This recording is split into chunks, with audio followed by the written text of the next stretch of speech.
able to do this for another month. The board members will only be able to do this for another month.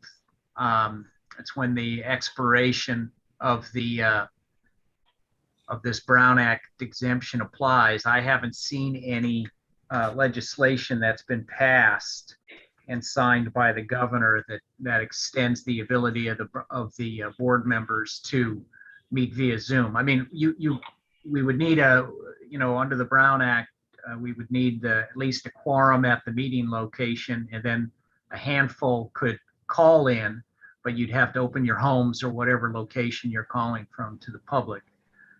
So that's something that will have to be, probably have to be put on the agenda next month for discussion, or we're going to need to start to go back to live meetings. I see you in the background, Abby. I haven't seen any changes in legislation or anything, correct? I haven't seen anything either. Yeah.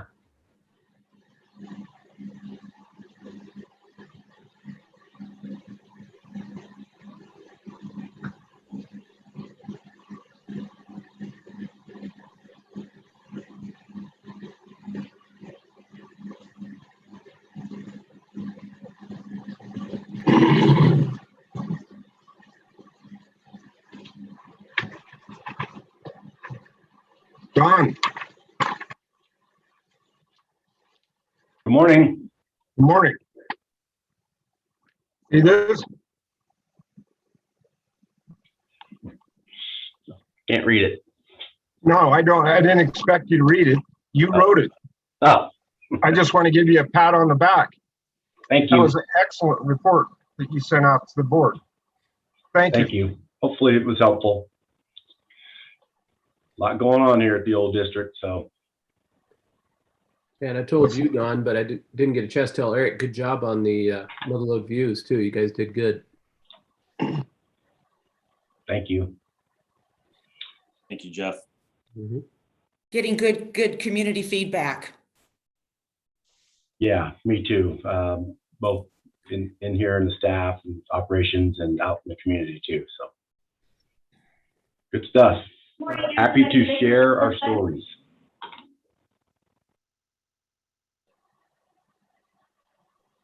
Good morning, everybody. This is Melissa. I just want to make sure that you can hear me okay. Yes. Yep.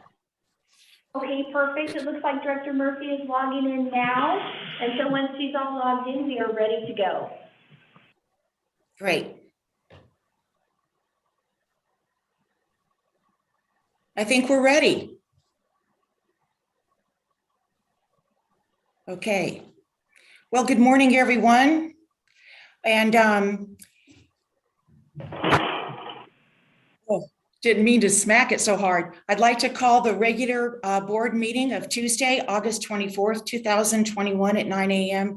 to order. And Melissa, will you please call the roll? Okay. Director Balin? Here. Director Boatwright? Here. Director Kearns? Here. Director Murphy? Here. Director Ringen? Here. Okay, all 5 directors are present. Thank you. I'd like to welcome everyone, and please join me in the pledge, and it would be helpful if everyone put themselves on mute while we pledge to the flag. I pledge allegiance to the flag of the United States of America and to the republic for which it stands, one nation, under God, indivisible, with liberty and justice for all.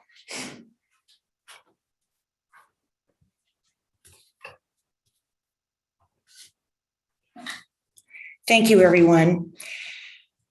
So our first item is the public forum, and we would like to welcome the members of the public who have taken the time to attend this meeting and provide comments on matters related to district business.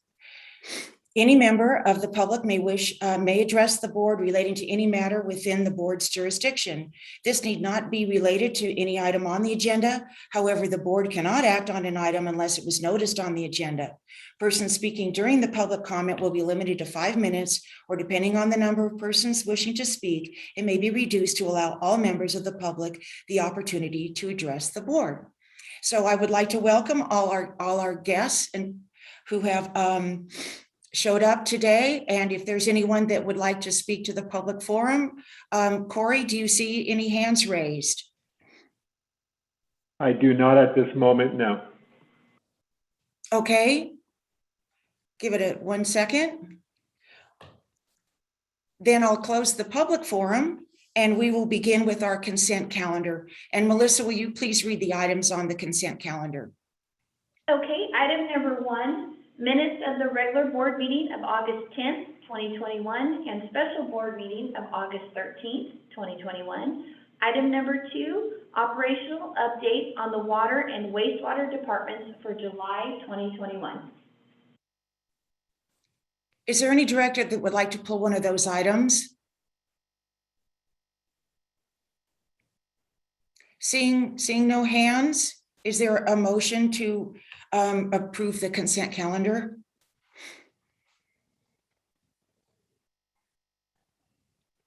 Looks like Director Ringen is speaking, but he was on mute.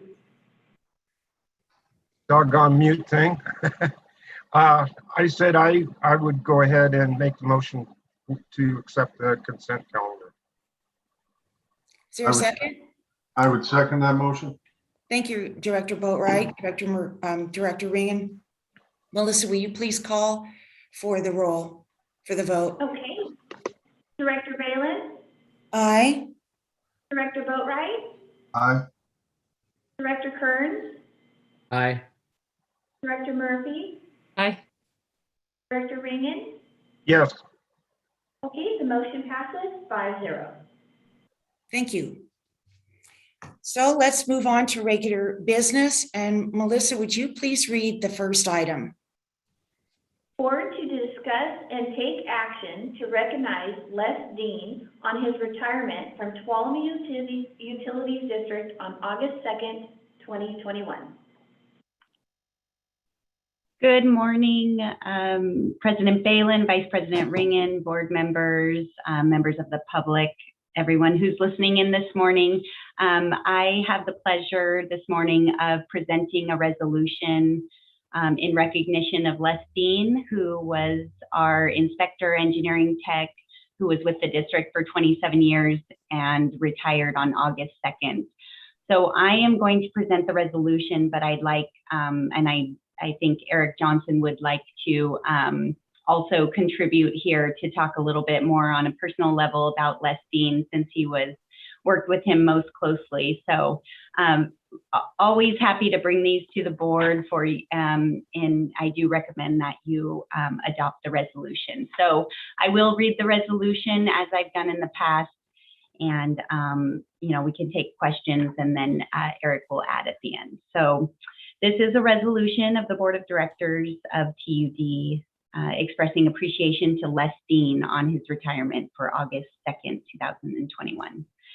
Whereas after 27 years, Les Dean retired from his position as Inspector Engineering Technician of Tuolumne Utilities District on August 3rd, that's August 2nd, 2021. And Les began working for the district on September 8th, 1994 as draftsperson, was reclassified to engineering tech in June of 1995 and to inspector engineering technician in May 2001, a position he served up to this date. And prior to arrival at the district, Les had a nearly full career in the private sector with extensive experience in heavy construction engineering, surveying, commercial and residential drafting that took him to places around the world. And Les's contributions to the district are lasting, including helping draft the first generation of the district's design standards and construction details, and building the first hydraulic model of the district's water distribution system, both of which are still used today. And Les's intimate local knowledge of the district's water distribution system, coupled with his superior knowledge of hydraulics and hydraulic modeling, made him a tremendous asset to both the operations and engineering staff of the district. And Les was respected by his peers, represented a bridge between construction and the office, and was often relied upon by engineers to explain how certain aspects of construction are carried out in the field versus how they were designed. And Les fostered healthy, productive relationships with the broader construction community and was a great representation representative of the district. And most importantly, Les is a peaceful, fun-loving, and caring coworker who has impacted the lives of his coworkers in positive ways, both inside as well as outside of work environment, and his good nature will be missed. So at the end, now therefore, the Board of Directors of Tuolumne Utilities District on this 24th day of August, 2021, pays tribute to Les Dean and expresses its sincere appreciation for the public service and contributions to the district and its customers, and wishes him well in his retirement and his future endeavors. Yeah, this is a great resolution. I think this really captures, you know, it is just a snapshot of Les's career. And on a personal note, Les is just a wonderful person. He can be very doesn't have a lot of words to say, but he is a very supportive coworker. He is kind and compassionate, and I've enjoyed my talks with Les and working with Les along the way. He's got a good sense of humor, which I appreciate in the workplace, because sometimes we get so serious and we forget that we're all just humans here. So really appreciate Les's work here at the district, and just him as a good human being. And I am so happy for him for his retirement. And Eric, would you like to? Yes, I would. Yeah, thank you, Abby. All of those are very true and a very good resolution. I don't know if Les is actually, he knew about today. I'm not sure if he's online or watching via YouTube, but you know, when you retire, you don't actually have to remember the day. And today's Tuesday. And but I do anticipate we will be crossing paths with Les. You know, he is still in the community and is still such a valuable asset to us, even though he's not working here. It's sad to see him go. We knew eventually this was going to happen, but after 27 years, you know, you get used to, you know, these fixtures around the district. And Les was one of those fixtures. When I started here 16 years ago, he had already had many years here and a tremendous amount of experience. And he's really the last of the, I don't know, old guard or last of the Mohicans, whatever you want to call it, to leave here in the engineering department. So now everyone that I'm working with are new essentially, and Les was the last one to go. Some of us referred to Les as Grandpa Dean, and the reason we did that was because he was patient, he was kind-hearted, he was fun-loving, he was pretty soft-spoken, and as Abby said, had few words, but he was very caring. And so he was just a joy to be around. And when I met people in the community, some new, or you know, some people that had been here for many years, and the topic of TUD or where I worked came up, frequently people would say, "Oh, I knew some folks over at TUD," and Les's name invariably was one of the people that other people knew, and they also had nice things to say about Les, and they'd laugh and we'd laugh, and it was a kind of that laugh that you didn't really have to explain why you were laughing, just because he was that kind of guy. Everybody just kind of loved him for that. He was respected by the contracting community. I know a lot of them had it on speed dial, and the reason I know that is his cubicle is very close to my office, and in the morning I'd hear a flood of calls into Les about some construction issue, something particular that they needed help with. On occasion, contractors would call on jobs that weren't even TUDs, that were out of the area, and they just wanted to pick Les's brain on some advice.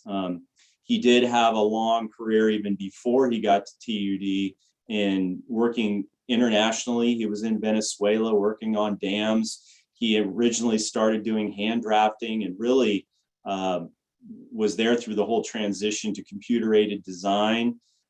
He embraced change, even though that can be very difficult. He gave us a great amount of security and peace of mind knowing he was out in the field. Because as we all know, construction never goes as planned. It's never 100% per design. And Les was always out there. He was a problem solver. He didn't create problems where there weren't any problems, which some people do that. Les would usually come in with a suggestion on how to correct some deficiency in the plans or some unforeseen circumstance in the field.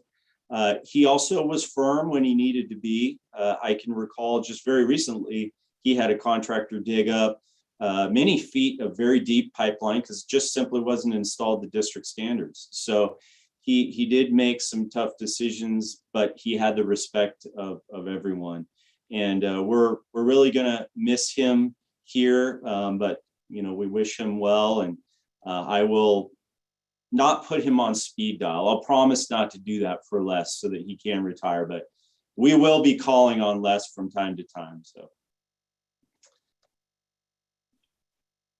Thank you, Eric. At this time, I'll just invite the board if you have any questions or if any would like to contribute to what you know about Les. And then, of course, I am recommending that the board adopt the resolution. Thank you. Ironically, Les was just calling me. So he's probably not watching the meeting. So.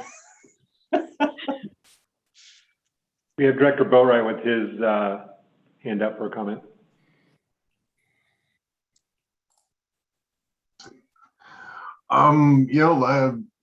Has senior personnel retire, it's both a joy and, almost feels like a loss, for the district, the experience and dedication. 27 years there at the district's a very long time. Congratulations, Les. I wish you very well and enjoy your retirement.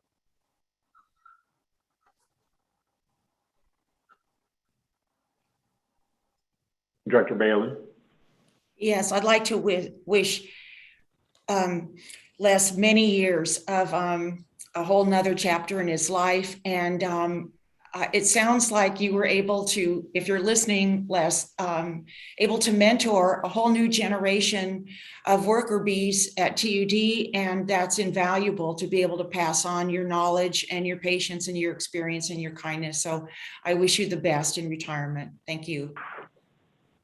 We have Director Kearns and then Director Murphy.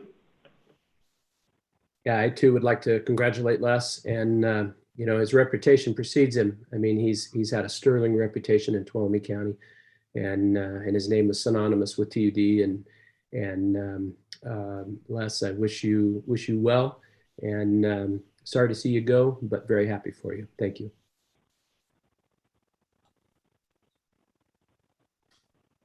Les, I just want to say congratulations on your retirement. Well deserved. And thank you so much for your service to this community and to TUD specifically. You will be missed and you are much appreciated. Thank you.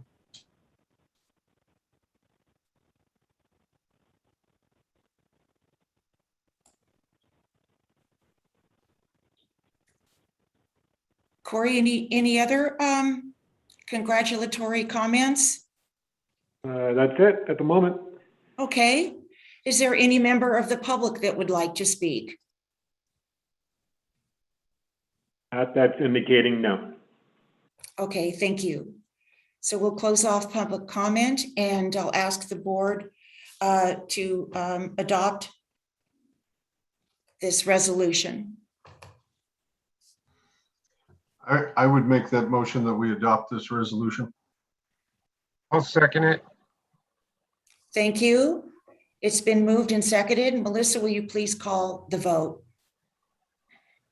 Director Balin? Aye. Director Boatwright? Aye. Director Kearns? Aye. Director Murphy? Aye. Director Ringen? Did you call my name? Yes, Director Ringen. Well, my answer is yes. Okay, the motion passes 5-0. Thank you. Thank you. Thank you, Abby. And that was a wonderful, well-said resolution. Melissa, will you please read the next item, item 4, please?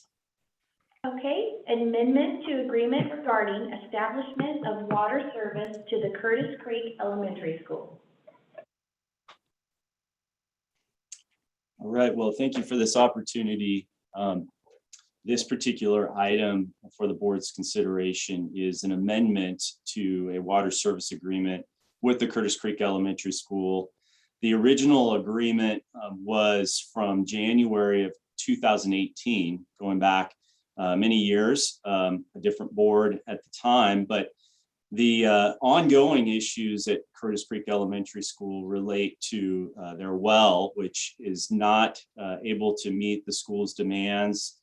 And subsequently, they've had to cut back on irrigation and had other issues related to their system, including lack of fire protection at the school. And so they reached out to TUD back in probably 2017 or so. It might have even been earlier, asking what it would take to connect to our water system. And they hired their own consultant, submitted their own planning grant application, completed design, and then completed a construction funding application, at which time they asked this board to execute an agreement that would basically ensure that if this water main was constructed, we would accept it and we would serve the school. And fast forward a few years now, it literally has taken that long. The state has issued a funding agreement.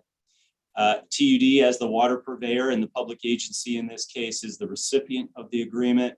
But before we can move forward with the project, the state has requested that there be some minor, maybe not minor, but some amendments to the agreement with the school. Jesse has reviewed those. Jesse drafted the amendment. We've gone over those revisions with the school.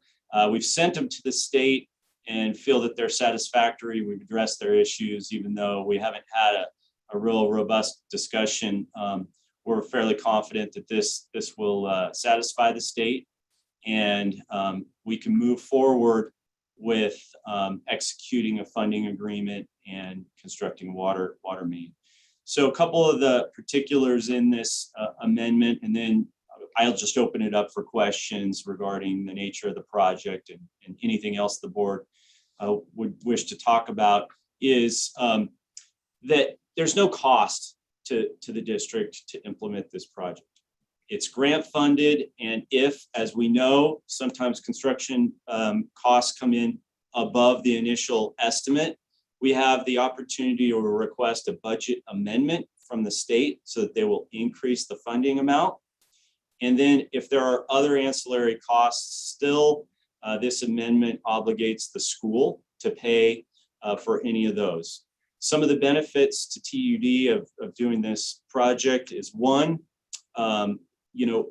we would be able to intertie in the future our water system from Upper Basin with this current area around TUD. Right now, we're currently served with water from the Sonora water treatment plant, and it is pumped. We would be able to gravity feed water basically all the way into this zone from Upper Basin back through this pipeline down Standard Road. In addition, the town site of Standard doesn't have fire protection and is served from a single 2-inch water meter. We would be able to work with the owners there of the businesses in the town site of Standard to install individual metered services and also do some improvements to the fire protection.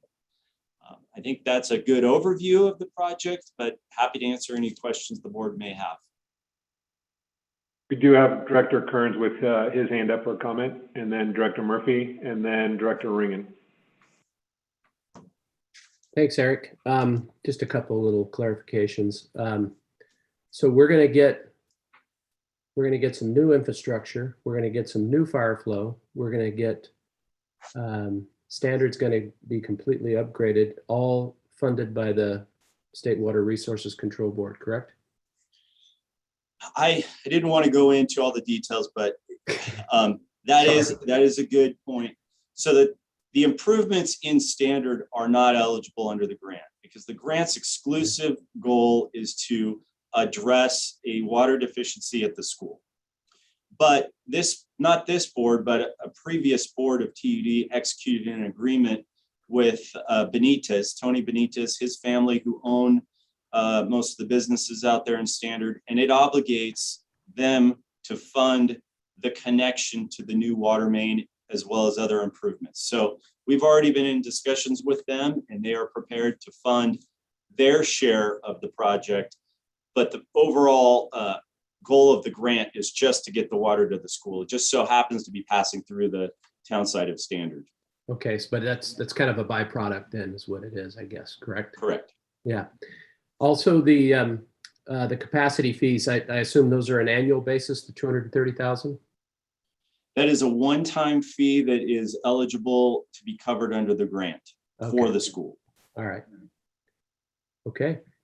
That's all I have. Thanks, Eric. You're welcome. All right, we have Director Murphy and then Director Ringen. You're muted, Director Murphy. Of course I am. I just now have some more questions about what you just said, but my original question has to do with I'm looking for what page the picture is on, that shows where the pipeline is going to be, and it has all the red dots on it of where it's crossing. Here it is on page, it was designed by Blackwater Consulting Engineers, on page 27 of the board packet. Yes. Okay, so it has the pipeline crossing the sewer line 5 times. Am I seeing that, or is it running parallel to the sewer line? This exhibit was included for convenience when the project was at an earlier phase of design. The pipeline alignment runs down Standard Road, but we have tried to minimize impacts with crossings of the sewer and crossings of other features out there. So I can't tell you if it's exactly 5 times that we cross, the sewer at this point, but generally speaking, we're going to be in the southbound lane of Standard Road the whole distance down to the school. And how does that work, just for my edification? How does that work with if the water line is running parallel to or is crossing the sewer line? I know that there's some amount of space that has to be between those things, just so those two things never mix. Yes, the state has, for protection of public health standards, if you're building a new water and a new sewer main at the same time, we generally try to design them for 10 feet of separation. But the state also recognizes that that isn't the normal case. Usually there's already one or the other in place. So in this case, there's already a sewer main. We will need to maintain at least 3 feet of separation and use a specific type of pipe. In our case, we're using PVC C900, which allows us to get close. And then the idea is that you want your sewer line to be at a lower grade than your water line. And when you do a crossing, you try to make that crossing as perpendicular as possible. And you try to make sure the joints of the pipe are separated as far as possible through the crossing of the sewer, so that if there is any leakage of the sewer, one, hopefully it's not under pressure. Most sewer isn't unless it's being pumped. It will go into the ground before it gets into your water main. And if it does saturate the ground in the area of the water main, at least your joints are as far as possible from where the source of the wastewater would be. Bless you. Very good. And do you know if the sewer line, does it run standard, like is Curtis Creek already on TUD sewer? No, the sewer line only runs for a short section in Standard Road and then it crosses. It doesn't run the whole distance down there, but we do have a segment of force main from Standard. Standard is served by TUD and we have a little pump station. But we will have proper separation from that force main as we go down, but the school itself is not on sewer. Okay, and then just from your response from Jeff's question. So the town of Standard prior to this was not on the TUD, didn't have a TUD main line going through it? Not a main line, and our operations staff are, I think, on this call, and Don can speak to this too, but the town side of Standard is currently fed from a 2-inch meter through and a very long service line that runs through private lands, including SPI. And that 2-inch meter serves all the domestic needs of the buildings out there you see in Standard, with the exception of the nursery and the Whole Foods store there, which they have their own well. And that would have been a variance that a previous board here at TUD authorized. However, a condition that was placed the last time they hooked up, I believe the Standard Pour, what is the Standard Pour now, was that we'll grant you this variance, we'll let you hook up, but if a public water main is ever constructed down Standard Road, this is it. You need to connect to this. We're not going to allow for you to continue to be fed from this long, private 2-inch service lateral. Separate to that, the fire protection in the town side of Standard is a raw water system that comes off of a pond on SPI property. Well, the screen could clog. The pressure is not great. There's other debris potentially in that line, and SPI has to keep the pond full. Well, I mean, we got a call from the folks out at Standard just a few months ago, and they said, hey, the pond at SPI is dry. Why is it dry? I don't know. I don't control, TUD doesn't control SPI's pond. We feed them water, but it's up to SPI to ship that water around and manage their own operations, including keeping the pond full. So there's fire protection in Standard. So from a fire reliability and pressure and volume standpoint, this will be a dramatic improvement to that area. And for the fire protection, is it still going to be raw water pond first and treated drinking water as a secondary emergency solution if something goes wrong with the pond? Well, in the end, I believe that some of the conversion of the hydrants that are fed from raw water to treated water will be the decision of Mr. Benitez and his family as owners. The district wasn't going to force them. The only thing our agreement with this board's or the board's agreement with Benitez stipulated was that potable water, drinking water, would need to be connected to the new water main. The fire hydrants themselves, if they really wanted to keep them on the private raw water system, they could, but we will also have a few new hydrants that will come off of the treated water main. It's a bit up to the private property owner. Hopefully that answers the question. And am I correct that fire hydrants are not metered? No. So that's you're correct. They're not metered. Okay. Very good. Thank you. All right, we have Director Ringen and then Director Boatwright. Okay.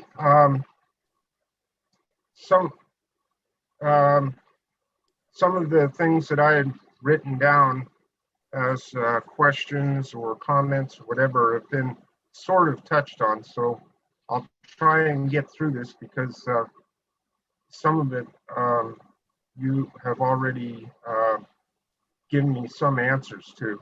I want to start out with my main question, and you said there wasn't going to be any cost to the TUD ratepayers, but I'm going to ask it again.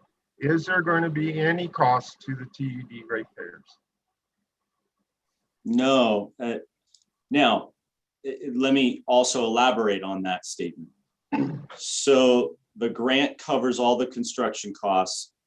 The Benitez family covers all their obligations to connect their buildings to the water main.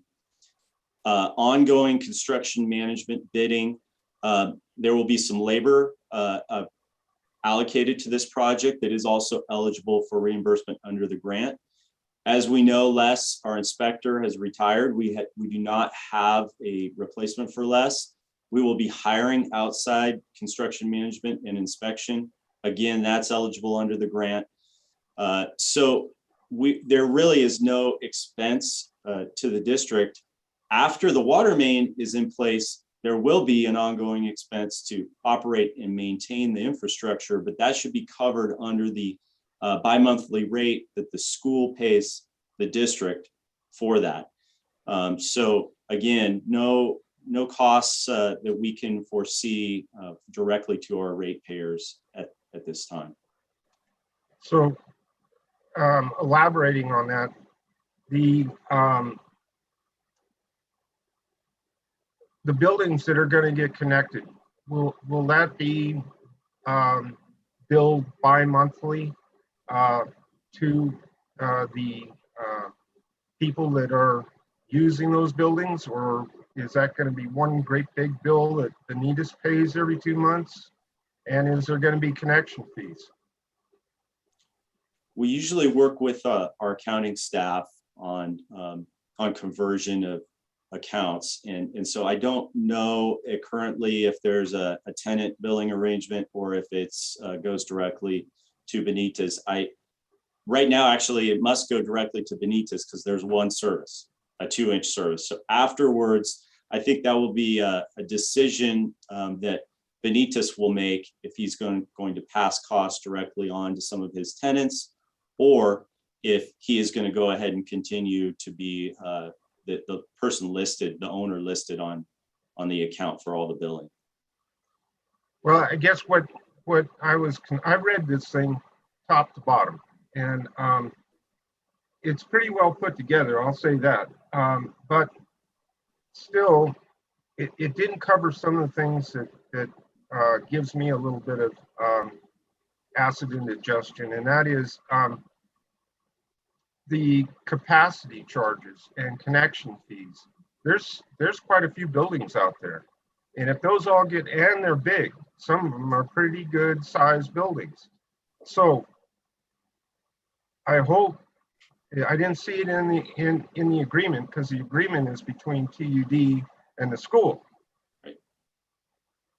But I want to make sure that the ratepayers are not going to get shortcut here with these buildings being connected up and no capacity charges or connection fees or whatever. I just would like to make sure that is taken care of, because I don't think that would be fair whatsoever. And as it is, they're going to be able to now fight any fires out there, which, I'm glad about that, but there goes some more of our expensive treated water. And I guess going along with that is, who pays for the hydrants and the plumbing to the hydrants? Okay, first thing on clarification, the capacity fees for those buildings in standard, if they're already connected to TUD, they've already paid capacity. So all we're doing is changing where the water's coming from. Rather than coming from the SPI tank, it's going to come from a connection on the new water main. But the capacity, the one-time capacity fee, was already paid at the time that they connected to the district. So, there isn't any new. However, if another building is constructed there, or there's a change of use that imposes more demand onto the system, then TUD collects capacity fees for that, just as we would with any other business. Well, the only thing that it bothers me about that is the capacity fee must have been paid years and years and years ago, and it's on a 2-inch water main, which, I mean, it has to be woefully inadequate for the amount of water that's going to be now used by all these buildings. And some of those buildings are new. They would have been built after that capacity charge was paid. And they got away with being able to hook them up because there's just one 2-inch line serving the whole area.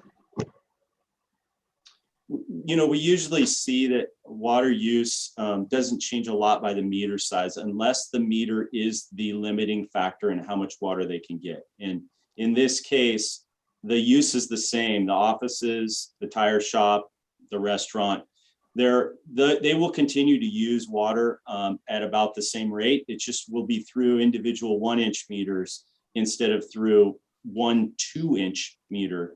And we will collect a base charge on multiple 1-inch meters now, rather than 1 2-inch meter. So Mr. Benitez will see his rates go up substantially through converting into individual meter service accounts. It will also allow us to track water use by the buildings much more efficiently. In the case of a drought, it's very helpful for us to be able to do that and impose restrictions if needed, versus right now, you've got multiple tenants all with different uses, and he is not sub-metering. So he has no idea if one person's using a disproportionate amount of water versus the other tenant. So that, it's going to be a cleaner arrangement. The capacity, absolutely. If there is a change of use out there, or if they want to build another building, that will trigger capacity fees. That Antonio is all over that. And then in terms of the fire hydrant situation, we do strategically include fire hydrants and get them covered under grant funding when we label them as blow-off hydrants, meaning they're a necessary operational piece to the water line that will go serve the school.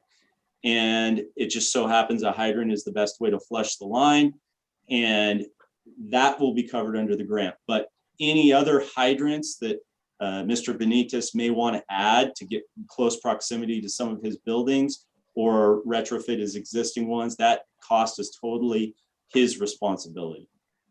Okay, great. Thank you. I'm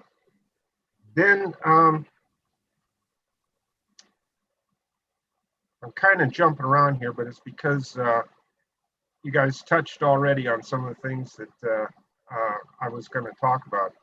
So we're going to have this 12-inch main run up Standard Road, connected to our upcountry water system. I'll call it that, and it's going to end somewhere at the school, correct? And stop, capped off until the future. So we're all aware, or we should be, that SBI, and I'm not against it, but SBI wants to put a great big development in to the south of Curtis Creek School. And I do believe there is another smaller proposed development that COP is involved in.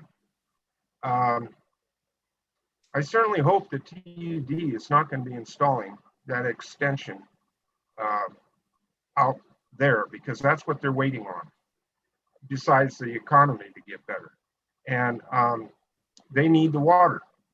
And I just hope that TUD is not going to take it in the neck to have to put that 12-inch line out to Tuolumne Road or wherever it's going to hook up to. Well, I'll say unequivocally, we were charged with determining what the best way to serve the school was. And that was what we did. The 12-inch line was needed because of the fire flow requirements to serve a school and the pressure of the system. And I'm unaware of any other developments other than the Peaceful Oak one that you referenced, which I have no idea what the status of that is. And quite frankly, it wouldn't change our design of our project one bit. We aren't including any stubs for any specific projects or any future extension, with the exception that I see a benefit to TUD of being able to extend that line from the school up to our existing SPI water storage tank as a way to make our distribution system more reliable and to provide another way to bring water from our upper zone to supplement water in our Sonora Jamestown system, and to do so in a way that doesn't require as much pumping. So yeah, there's really no consideration given for any of the developments. This is a project really for the school. It just happens to be passing through the town side of Standard. And since we uncovered that that the board, TUD board, had the great foresight to have an agreement with Benitez to obligate them to connect, we're gonna exercise that agreement and make a benefit to that system. At the same time, we also have our sewer lift station in Standard, which does not have a water service to the facility. And so we will, come back later and deliver water to our lift station, which will be an advantage for our operations staff. Okay, so please don't misunderstand what I'm saying. Number one is, I think the design is great. I mean, not just what is being done here just makes great sense. And interconnecting the upper zone, water zone, to the lower one even makes more sense, because now when we get Sierra Pines online, there's a good chance that it's gravity all the way down, and then that can feed the Sonora and Jamestown system whenever we feel that it's advantageous to do so. And like you said, I don't even like that word pump. So it would be getting rid of pumping the water back uphill from Sonora. So all that's good. Don't get me wrong. I just want to make sure that TUD is not going to get taken advantage of by having to put in a 12-inch line. And by the way, I have no complaint with a 12-inch. I think that's great. Quantity is good. So I just want to make sure that the TUD ratepayers don't get taken advantage of on that. Okay, then I asked about the fire hydrants and the cost. And let me see here. You have said that the hookups, you've explained that, and the finance part of it, the capacity fees and the connection fees. Oh, this was one thing you touched on, but this kind of gives me some heartburn too. Standard, as we all know, is a vintage town, and does TUD and the design consultant know of any existing wells other than the two that you mentioned? No, I don't think that we're aware of any. I'm unaware of any other wells. Most of the land or parcels out there outside of Standard are not developed, and so no. But the well I'm thinking of in Standard that serves the little market and the nursery, Mr. Benitez has two choices there. Number one, connect to TUD and pay capacity fees and abandon your well, or keep it and put a backflow device in. Right. Or two, just continue to use his well for that side of the street for that one business. And he isn't obligated, to my knowledge, to connect in that regard. But everything else will be connected to public water. So that was what I was concerned about, is cross-contamination. And so the well that you know about, I knew that TUD would require a backflow device if the well is to remain operational. But what I guess where I'm concerned, or what I'm concerned about, is what we look at there in Standard is nothing like it was 80 years ago. And Hattler pulled a bunch of homes out of there. What served those homes way back when for water? See, there could be wells out there that nobody knows about, and it sure would be nice to have that figured out. I mean, I'd hate for somebody to think, oh, well, now I got TUD water for inside. I'll hook up, get that well going again, and I'll take care of the outside. We have discussed requiring small backflows on all 1-inch meters just because of the complexity and the unknowns in the distribution system. That's something I'll discuss. A great point. I'll discuss that with Matt Nolte, our distribution superintendent, and our cross connection control specialist, to see if we want to go ahead and make that requirement, even though we don't know of any other wells. And that's certainly something we could consider. That I'm glad you brought that up.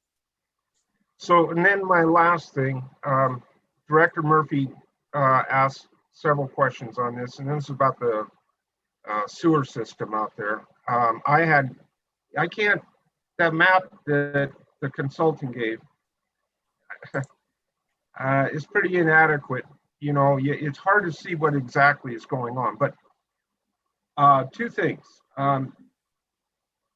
You pretty much explained to Director Murphy and us how the sewer system works. What really is a conundrum to me is how come the school is not hooked up to that sewer system? That just they can't be on a septic system, are they? I believe they are, and it's a good question. I'm not sure how many feet it is. They'd have to pump to get into the TUD collection system, and maybe the costs of the barriers of entry, mainly cost, have been too great. I mean, the same question could be posed about their water system. How in the world have they been operating, a school without any fire storage and fire protection? I mean, their hydrants are literally painted black around the school, when they've had multiple ruptures at the school and had to cancel classes until they could do the repair, get a back tee, and make sure that the water system is safe.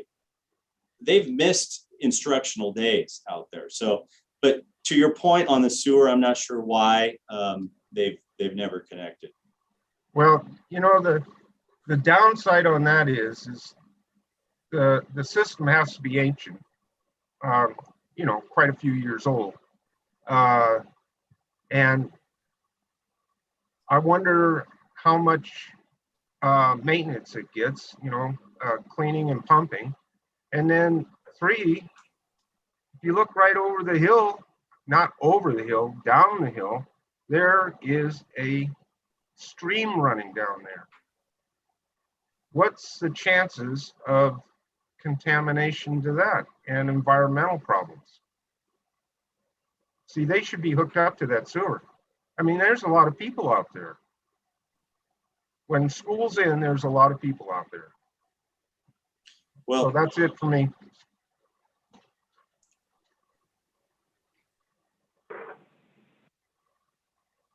Okay, we have Director Boatwright and then Director Murphy.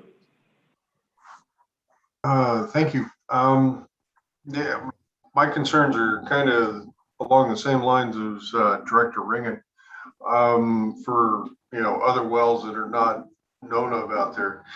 But isn't the raw water system out there? I know they've got raw water hydrants, but is there a distribution system off that would also be secondary water source of concern for contamination to the potable water line?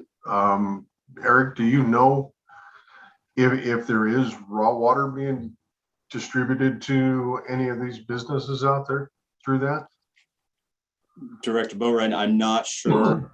It's a good question. We've met with Mr. Benitez several times, walked his site, really spread out the maps, and to be quite honest, they don't even really know where everything is out there. When you look at their own internal operations maps, they aren't very clear. So, that leads us to, I think, to Director Ringen's point, we may just want to require backflow protection for, to protect the public water supply on all services. But I don't know if he's distributing raw water for any other purpose other than just to charge his fire hydrants out there. he's only mentioned the fire hydrants. Okay. And then another question. We've got the overall lineal foot on this 12-inch pipe.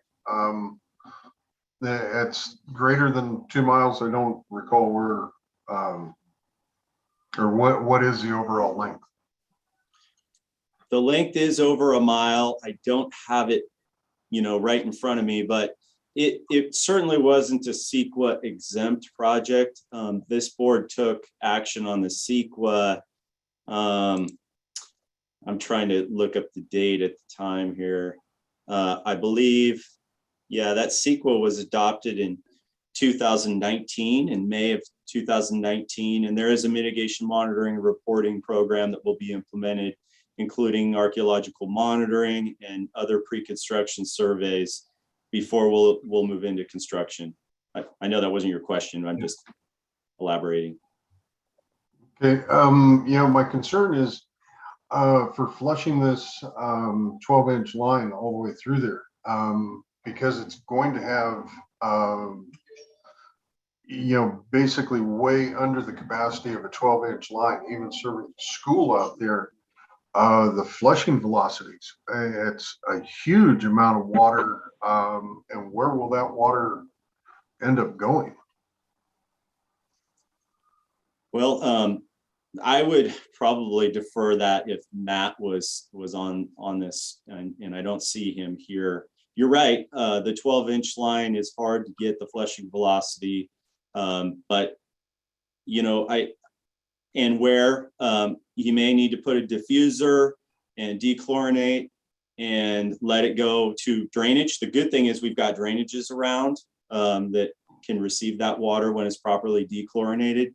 And there's also, a fair amount of area there that's not developed. So we're not worried so much about, flooding someone out on the street or something like that. But Matt would be better off to respond to how he intends to flush it, but we will put isolation valves and hydrants, usually a hydrant, then an isolation valve. So he'll be able to segment off and flush small sections and not just flush dirty water 5,000 feet down the line. Yeah, all right. It just, the overall use for, what is being replaced out there, it just seems like we're going to be really close to the surface, staying above the sewer lines, which is going to aid in, warmer water in the pipeline by detention time, and add to increase flushing out there as well too. But, all right, those were the concerns I had. Thank you. Thank you. All right, Director Murphy. Very good. I want to clarify. You clarified a lot when Director Ringen was asking these questions. But so when the capacity fee was originally done, the capacity fee was for 1 2-inch pipe going into the town of Standard, right? So that, I believe the capacity fee is about $10,000 for a new hookup, right? So that. Oh, go ahead. Yeah, I'll just clarify that. I know it's sometimes you see capacity fees by various agencies listed by meter size. That is not the way capacity fees are done at this district. The way we calculate capacity is based on use. And then based on that use, we size the meter accordingly. So capacity has been paid. For instance, there's some professional offices, let's say Edward Jones is out there. And for that kind of business use, they paid when they built that building. The tire shop, they paid when they built that building. The restaurant paid based on what a restaurant uses. It just so happens that all that flow goes through the 2-inch, but they've all paid based on their specific type of use. So there are 5 or 6 TUD capacity fees that have been paid out in Standard for one on each of those buildings. All at different times, correct. Okay. So if you looked up the records, you'd find all that. Cool. All right. And then the other thing is just, again, with fire flow and I know this board, we've been talking about it, most meetings it comes up on that thing of the piece of really trying to see where we can use raw water instead of treated drinking water for fire flow and for fighting fires, especially in rural areas in our whole district. But it seems like this is a step backwards from that. And I'm wondering if TUD has any ability to ask that the hydrants that are on raw water, that system stays intact for fire flow for those things, and that we will add the additional treated water separately system as the redundant system, but so that as we're trying to move forward into conserving our drinking water for drinking water, that we are not moving backwards on when we're talking about fighting fires with raw water. I respect that, and that's been a consistent theme of the board, and I'm more than happy. I'm kind of look to Jesse. I don't know of a legal mechanism for us to force him, because it's between him and SPI. When I say him, Benitez and SPI, that system that they have, and then the county's really the fire authority. But we can certainly, and I can talk with Benitez and say, our board's desire is that we have redundant systems, and that although we will be bringing a water main down and there may be a few hydrants placed along the frontage for our own operational purposes that are funded by the grant, we really feel strongly that you should continue to have your raw water system, because it's ideal to use raw water. It's preferred to use raw water instead of treated water, and it provides you that redundancy. And I'm more than happy to do that. And if the board, somebody from the board also wants to be involved in that conversation, I'm happy to have that with Benitez. Excellent. I really appreciate that. So thank you for being willing to do that. I'm trying to think. Oh, I just wanted to clarify my understanding on what Director Boatwright was saying. So when we're talking about the flushing velocity in the 12-inch main that's going through there, I understand fire flow needs a lot of water at high pressure to fight fire. So I get that. And I heard you say, Eric, that is the primary reason for a 12-inch pipe going out there. The concern that I have, as you well know, is understanding that we're in a cycle where for the foreseen future, we're going to have longer, hotter, drier summers. We're going to have more extreme drought conditions and stuff like that. And so thinking of this as when you were talking about it, you're talking about the chlorinated water and what we need to have happen to the chlorinated water before we release it out into the stream when we're needing to do this flushing. And just the question my question to you is, because you guys are the experts, I just asked the questions, and that is the 12-inch pipe necessary for that operation, or could it be done in a way that was more conservative on the need for, as Director Boatwright was saying, the more frequent flushing because of the positioning of and the size of that main? The flushing is an operational waste or loss, and so I'm trying to answer your question from the context of more hotter, drier summers and water being such a valuable resource. Matt Nolte would be better suited to answer this, but I know our crews are very careful and strategic on when they flush. For instance, flushing during a spill time isn't a big issue. When flushing right now in the heat of the summer at a time when water is critically important is a different thing. They also have ways to kind of stage their flushing. There are systems in the city where they'll recycle flush water or they'll take it and put it in a truck. Those are pretty cost prohibitive for an agency of our size and a little difficult to implement in our system. But, when in some cases they'll flush to a drainage that then runs back to the ditch that maybe goes and is captured and goes into a pond or, so I just know our folks look at that and they're trying to be as diligent and careful as possible about not wasting water. But we do need the 12-inch line because of the fire flow and the pressure. It's over 5,000 feet. We just lose too much pressure at 1,500 gallons a minute, which is what the school needs, that we couldn't get away with a smaller pipeline. They wouldn't have adequate pressure at the school to operate their fire hydrants. Very good. Thank you so much for that clarification. And I'm not sure how to fit this in parliamentary procedure, but before we go on to the next topic, I have a question for Jesse before we move along, but it's not regarding this agenda item.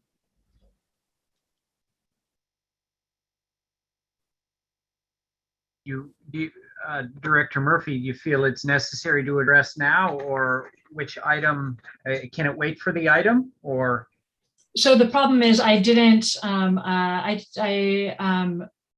had a lot of conversations with public recently. I reassured them that we were going to be talking about operational update, and we were going to have an operational update and on water and wastewater. And people are looking for that in the recording, and I missed on the consent calendar. It's not usually on the consent calendar. It's usually an item that, because clearly we're in pretty critical conditions right now. And so something that I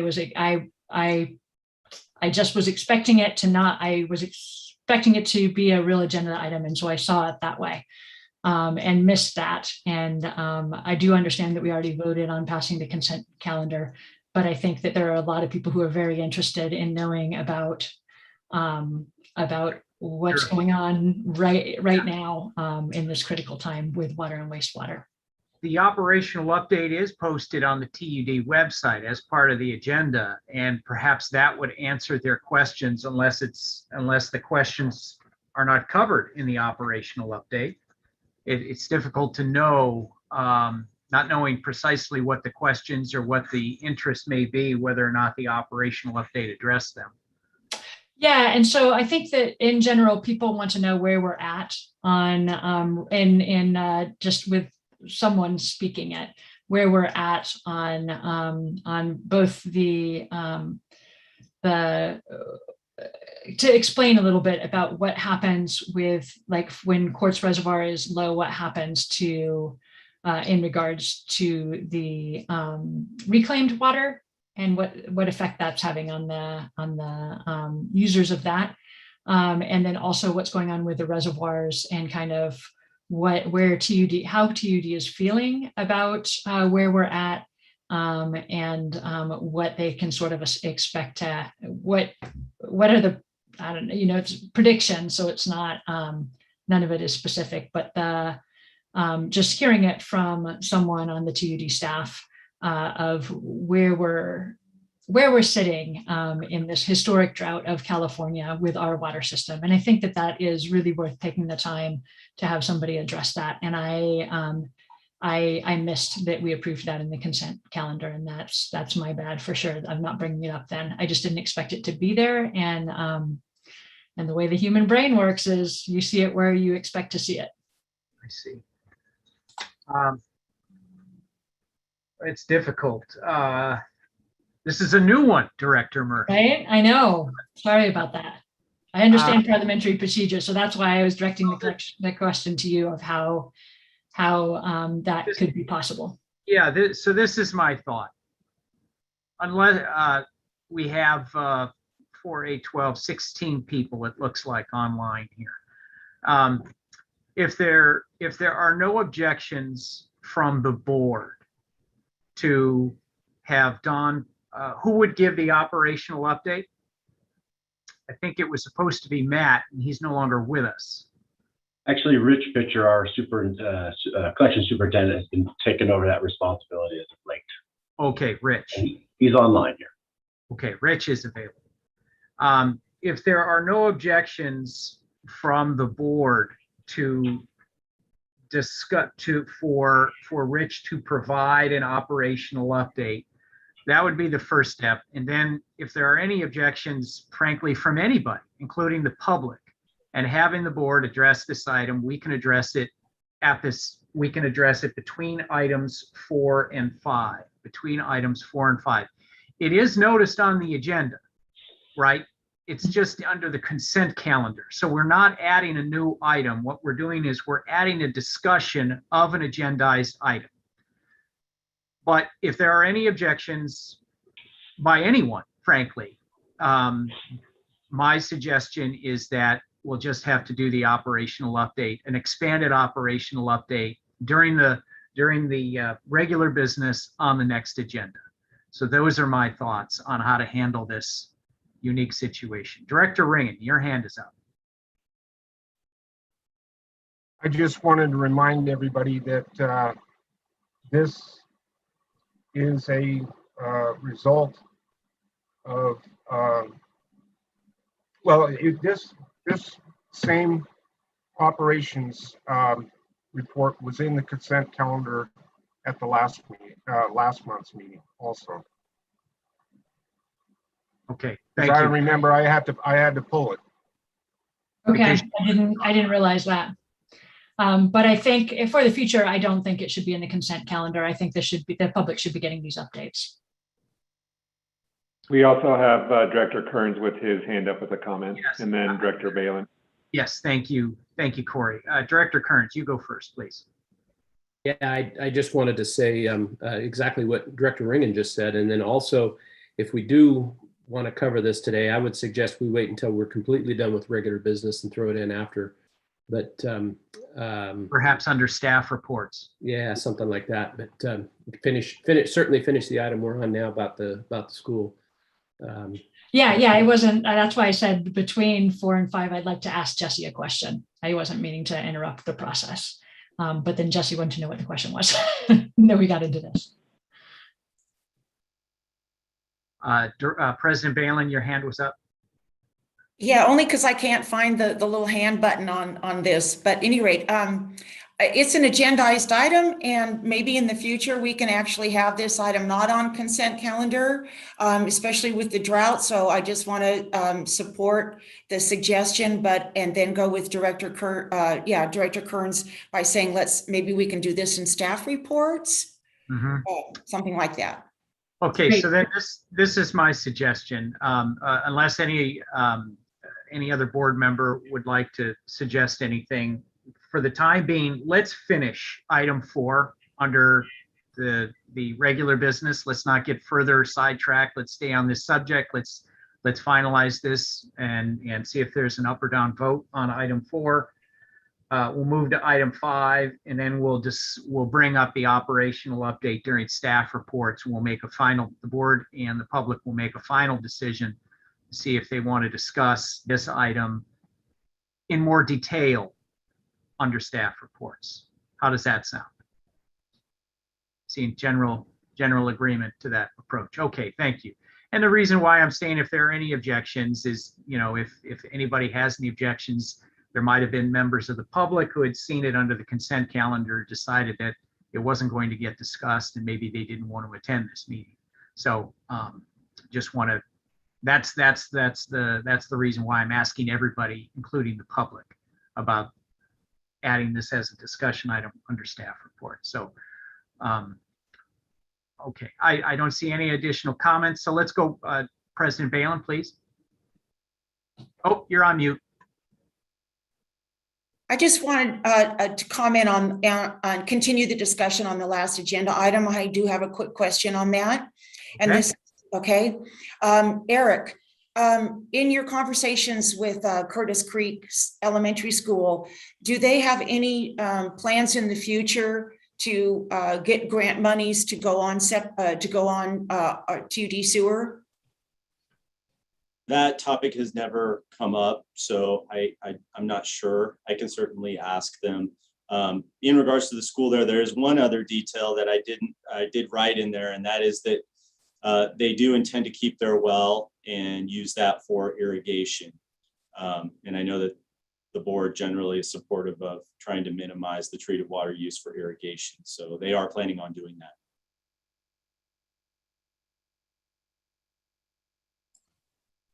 And we have Director Murphy with her hand up for a comment. Just one follow-up question on the sewer. And that is, I know that the county has gone to the one dig. Is that true? The one, like where we're allowed to dig up the street one time.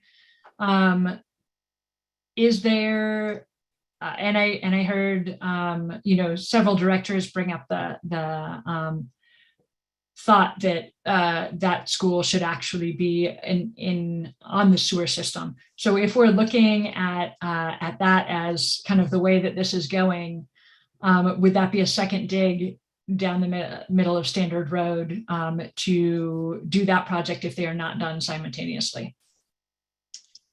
It would, well, let me back up and say the county does have the dig once policy. They overlaid part of Standard Road right up to the entrance of the school, intentionally stopping so that they wouldn't conflict with this project, because we've been in pretty constant communication with the county about this water main coming through. So they intentionally didn't overlay Standard Road, or do improvements to it, although we all know it needs it right now. And so we're working hand in hand with the county to make sure that we do this methodically and sequentially. They do have plans in the next, I want to say 2 to 3 years, it was before the Board of Supervisors, to do improvements on Standard Road. Whether or not that happens, I don't know. If the school does get any grant funding, it won't affect the whole project. It'll affect about a third, because the distance to where they would hook up to sewer is only about a third of the distance of the entire road where the water main will be. I'll ask the school if they have any plans and let them know. I think they do know what the county's schedule is. They would be wise to move forward quickly if that was their intent, to avoid the surface restoration costs. But in the end, it took us 4 years to get to this point for this water main project, which I'll tell you, water mains are a higher priority, especially when it's a health and safety issue related to children, which by definition, they're a severely disadvantaged community. Public schools are, than necessarily wastewater projects. They would start by needing to demonstrate that there's contamination issues in Curtis Creek, and I don't know that they've done any of that work. So I'll just bring this to their attention so it's on their radar screen if that is acceptable to the board.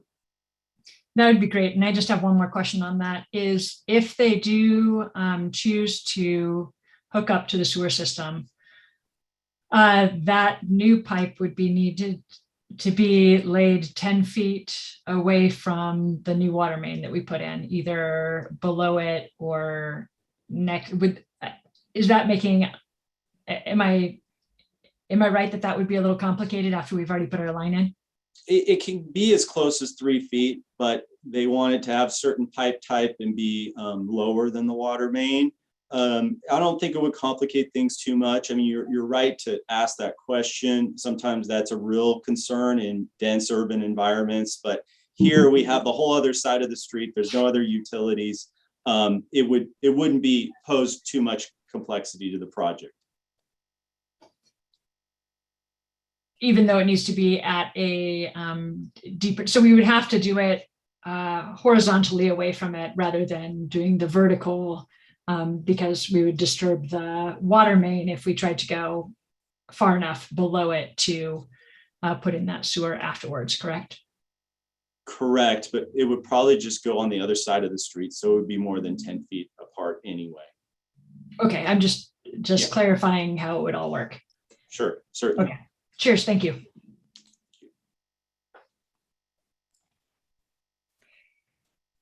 Corey, any further board discussion before we open it to the public? Not that I'm seeing, no. Okay, well, this has been a terrific discussion, and great job, everyone. Is there any member of the board or the public that wishes to comment at this time? Not that's being indicated. Okay, Well, we'll close off the public portion and bring it back to the board. And again, directors, your questions were really wonderful. And Eric, great job. All right, are we ready for a motion, or would you like more discussion?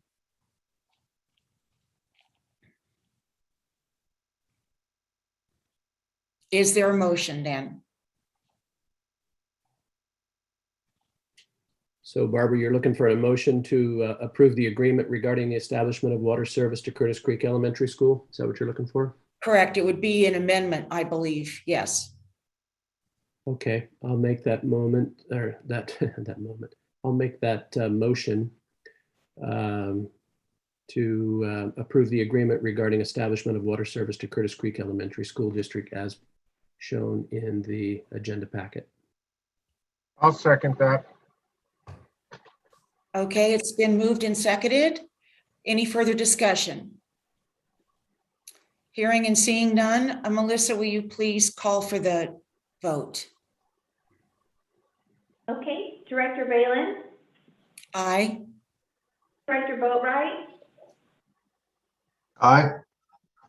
Director Kearns, Aye. Director Murphy, Aye. Director Ringen. Yes. Okay, motion passes 5-0.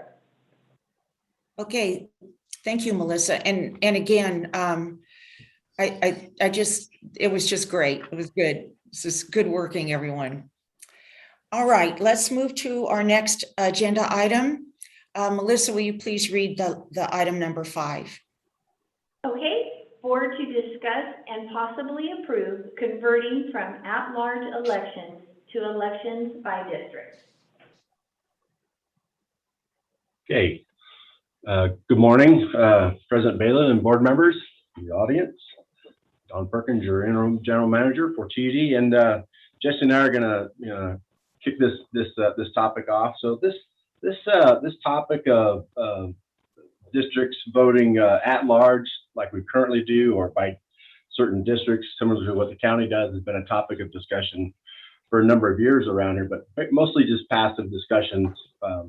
I think when there's a little lull in the action as far as agendas go, Jesse and I thought it'd be a good time to bring this to the board to have a discussion and to see where this board wants to go at this time. So I know I've done just a little bit of research in the last few weeks, and I can see that for one reason or another, many districts up and down the state of California has transitioned from at-large voting to voting by district or divisions.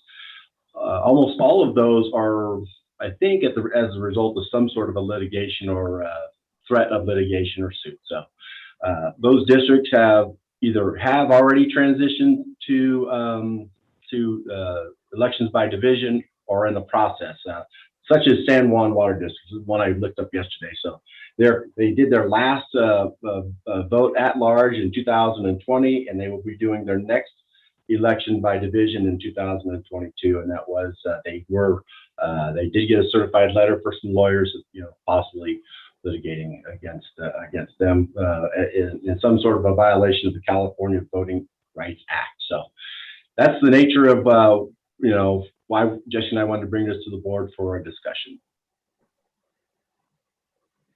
Yeah, and I'll just add to what GM Perkins has indicated there. It's an item for discussion for this board to consider. There's no threat against this district. There's no allegations made against this district that there's anything wrong with its current at-large election system. This has been added to the agenda as a subject for discussion to see if the board members have similar concerns or not, or if there is just a general desire to move toward at districts by election rather than at large. There's some discussion, just generally speaking, that elections by division are better or more appropriate for localized type elections to make sure that various segments of the population in different areas in the county, for example, each have their own representative on the board. Perhaps there's different interests in different parts of the county that may benefit from their own representative on the board.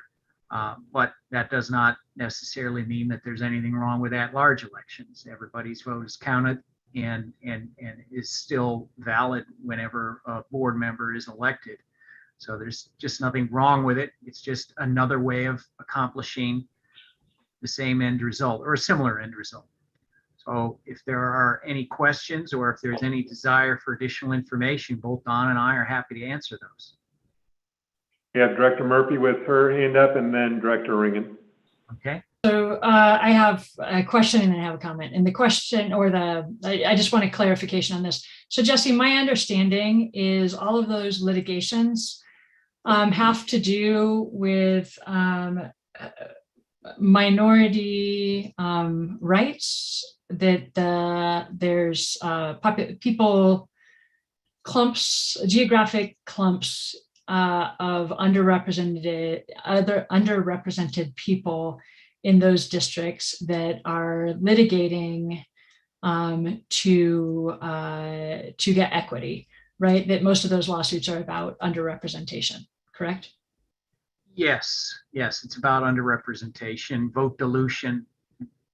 Those are generally the terms that are used, yes.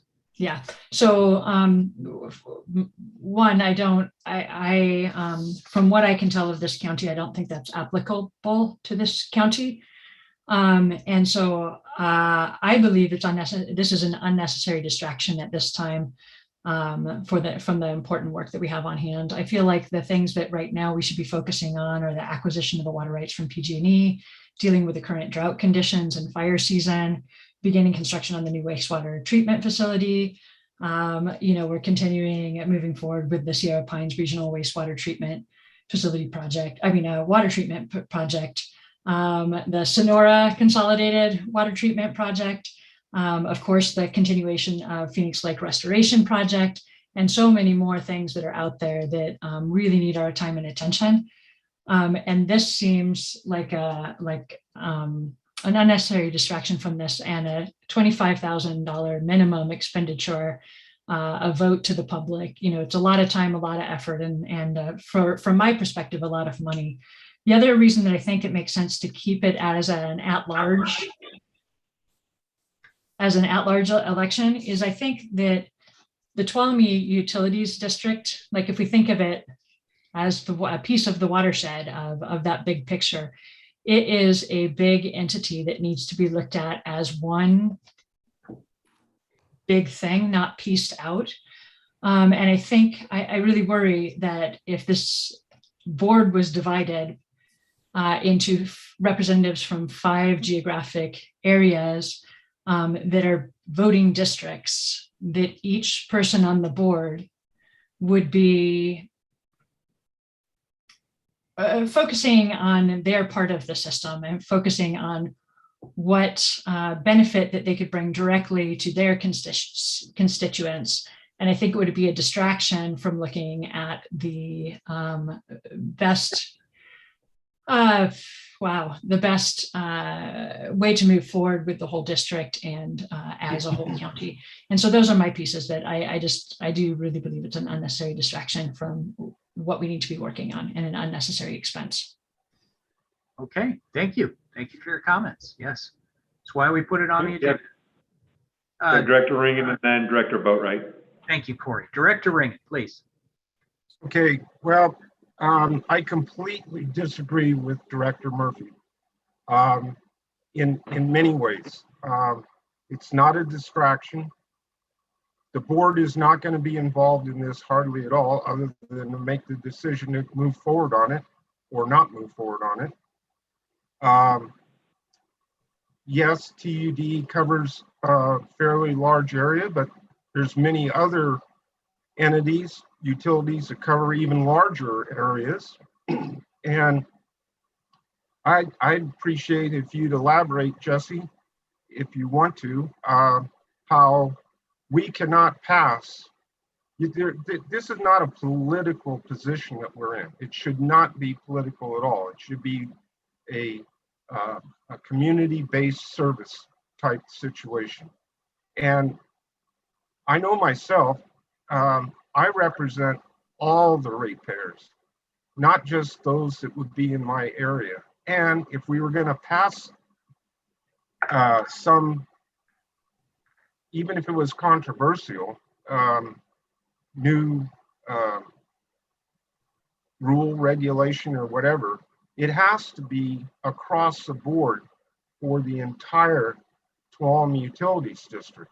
There's no way that one director is going to be able to sideline what should be right for the entire utility.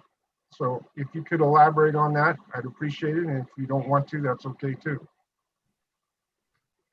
Well, I'm not sure specifically if I'm going to address your comment, but yes, of course, if there's one particular director that wants to pursue something or does not want to pursue a particular project, one director out of 5 isn't going to change the outcome if the other 4 are in favor of it, obviously. I don't see any current risks of that happening to this board. And, TUD is a water purveyor, sewer purveyor, utility provider. I would like to think that any directors that sit on the board, regardless of how they are elected, would pursue the greatest benefit for TUD as a whole, and not necessarily to the exclusion or at the expense of other constituent customers. So I don't know if that directly addresses your question, Director Ringen, but I hope it does. Thank you. Yeah, it pretty much does. I mean, we've had split boards where there's like 3-2 or something along that line, and those are difficult to work with. But I think that going to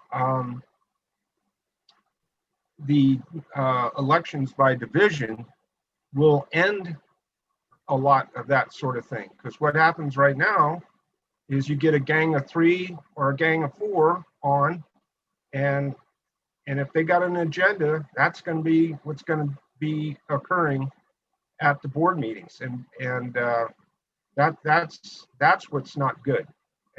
Every board member should be running from their area,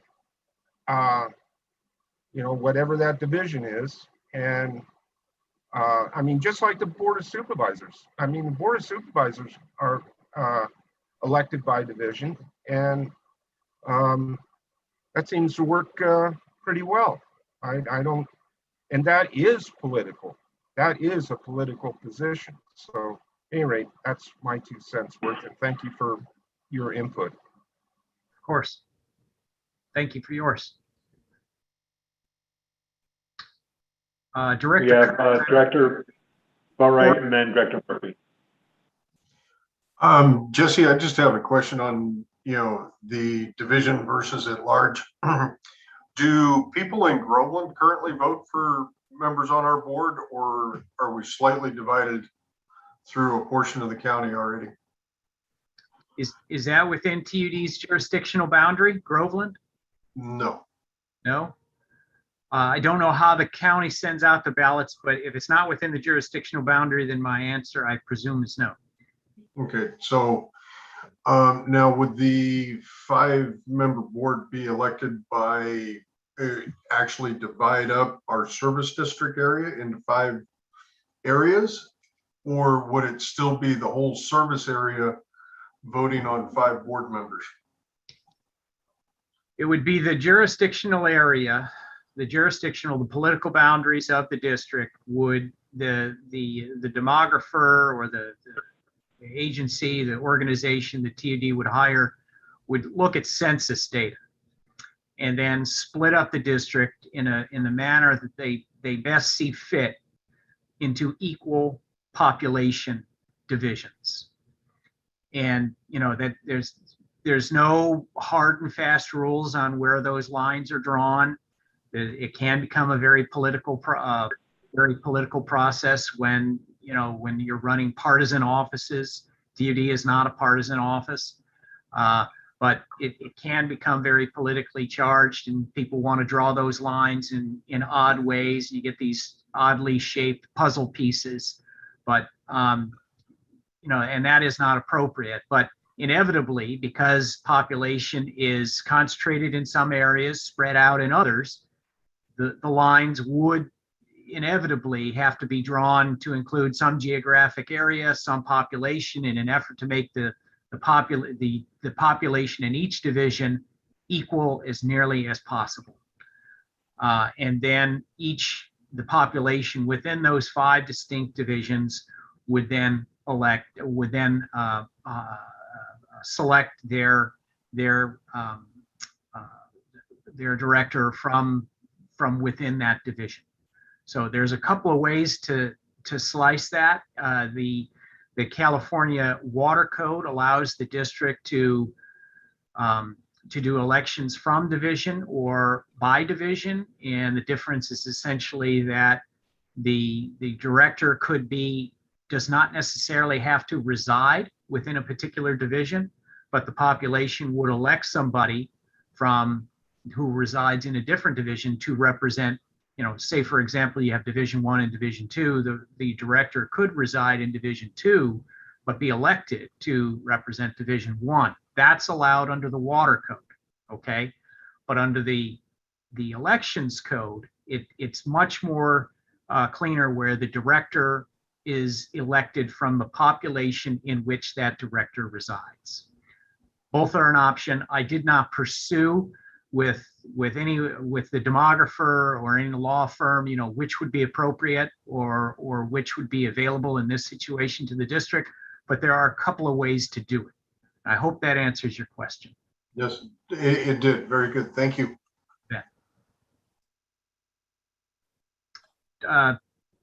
Was it President Balin then, Corey? I think President Balin's next. I didn't see Director Balin. I did see Murphy, but whichever one wants to go first. Okay. Okay, we'll go with President Balin, please, Barbara. Okay. So Jesse, there are other groups, other special districts and cities and water districts that have decided to make this decision to go from at-large to by division. Yes. So what are the resources out there, and could you walk us through some of the support systems out there that you see that help districts?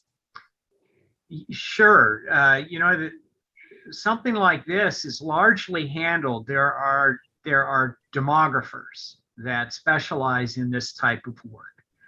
And the demographers simply obtain various census data from the latest census. And so we just went through a census. The United States just went through a census. That information, I believe, is available now from the new census on population trends, and a variety of information is collected during the census.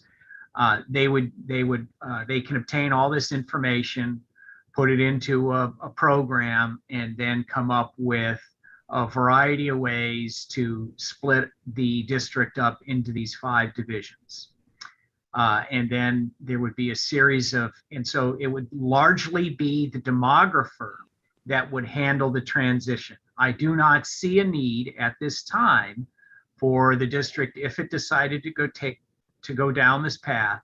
I do not see a need at this time to hire outside counsel, additional counsel for something like this.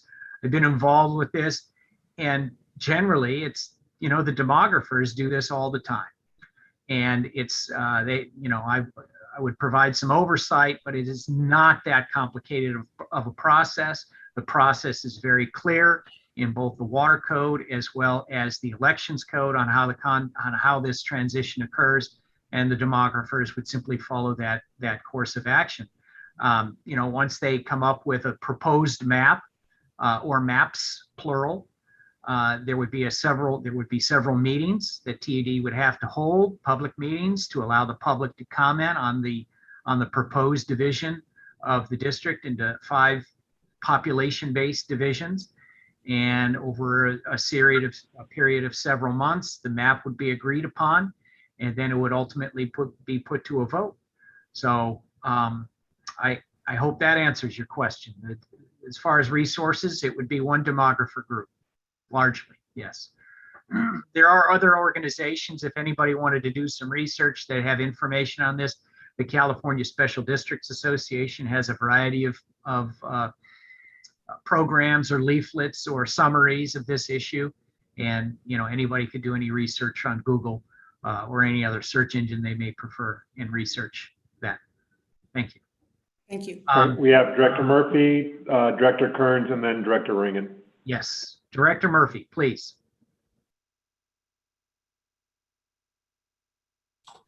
Since I've already spoken once, I'm gonna let Director Kern go before I speak a second time. Okay, Director Kearns, you're up. Okay, thank you, Lisa. Yeah, I got to say, since I got your letter on this, Jesse, I've thought about this a lot, but I am squarely on the fence on this. I see pros and cons on both sides. You know, thinking about it right now, for instance, there's nobody from Jamestown on this board. There's nobody from Tuolumne on this board. There's nobody from up the hill on this board. So I get that part, and that could be a possible solution to that. However, I do like the fact, though, that all 5 of us right now are currently serve at the will and pleasure of all of the ratepayers. I mean, so we are held accountable by all 100% of the ratepayers, and I think that's unique. I think that's a positive for staying the way we are. Another positive for going to the divisional way of doing things, it would certainly make it easier for any of us to run for re-election or to have some challenger run for this seat, because it would be a smaller geographic area that you'd have to go out and knock on doors, put up signs, all that kind of stuff. So that's definitely a plus for that side for anybody who had any aspirations of running for TUD board. But I don't know. Like I said, I am squarely on the fence on this, and I'm going to have to think about this a little bit longer. But I just wanted to bring those points up for everybody. Thank you. Thank you, Director Kearns. Valid points. Director Ringen, and then we'll go to Director Murphy, and then Steve Sheffield. Okay, I just want to say real quick that it would be my belief, just to make it easier on the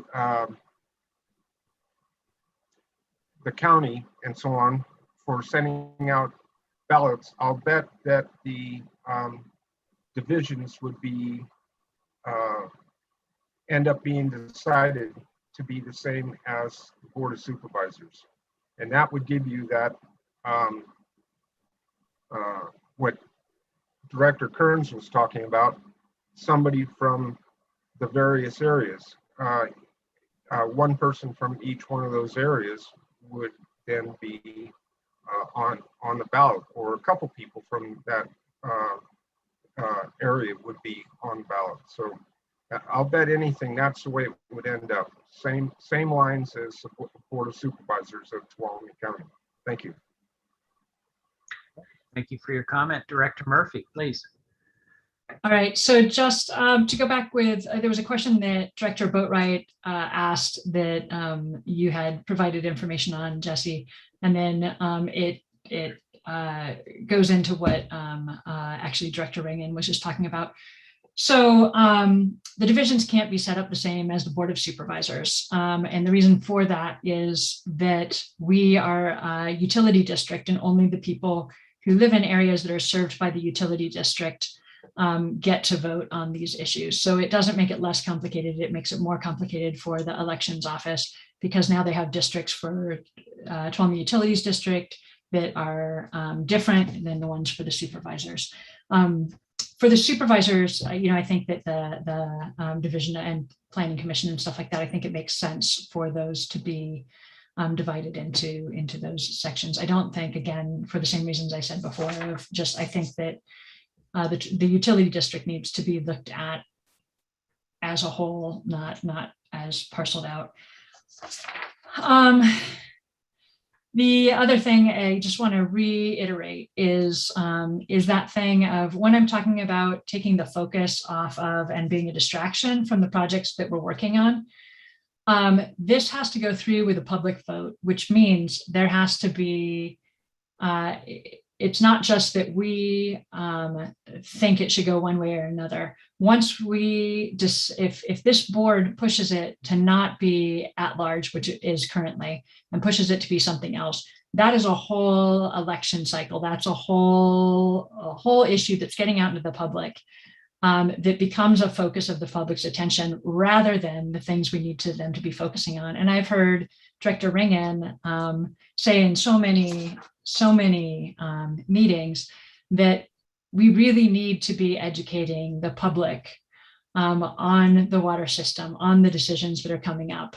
We don't need another distraction from that. We don't need, and we don't need to spend $25,000 on something right now. Right now, we're already seeing the wastewater treatment plant doubling in price. We're already seeing the price of asphalt doubling, or I think it was doubling, maybe it was even more than that, doubling in price, and projects exceeding our expectations on what the cost was going to be. We don't need to add another cost that's also a distraction in all of this. And then I just heard Director Kearns bringing up that he would need more time on this. So all of those things in the mix there, I would like to move to table this motion. And I don't know if you have to put a date of when you're tabling it to, but I think this is not the time to be focusing on this. Okay, so what we'll do here is there is no motion to move to this, take the next steps. And I should be clear to the board by putting it on the agenda. The idea here was to bring it before the board for discussion, and if there was a desire to elicit or discuss it further, it would be added to a future agenda, and perhaps even we would bring in a demographer that could that you could answer very specific questions of the board at a future date.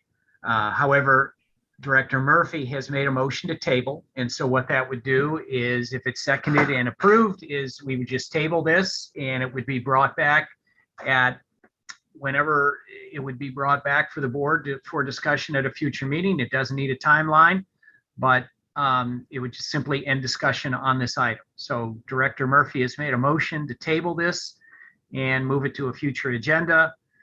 Is there a second on that motion? I will second that motion. Okay, Director Kearns has made a second. Any additional? Oh, I'm taking over your role here, Barbara. I'm sorry. I defaulted. I went back to when I was kind of administering these meetings. I will back away and turn the meeting back over to you. I'm sorry. Jesse, I think you're doing fine. I wasn't done discussing this item, but we have a motion, so we have a motion. So we have a second.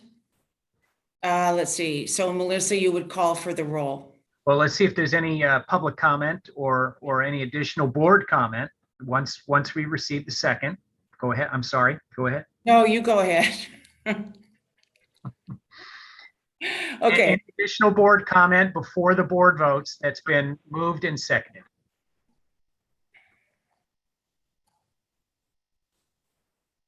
Okay, are there any public comments on this item? Not that I'm seeing at the moment, no. Does Steve still have a comment, or? Well, since it's been tabled for further discussion, I was like Barbara, just going to add my observations, but I'm fine if it's tabled. We can do that at the next meeting. Okay. I'd love to hear Steve's comments if everybody else is fine with that.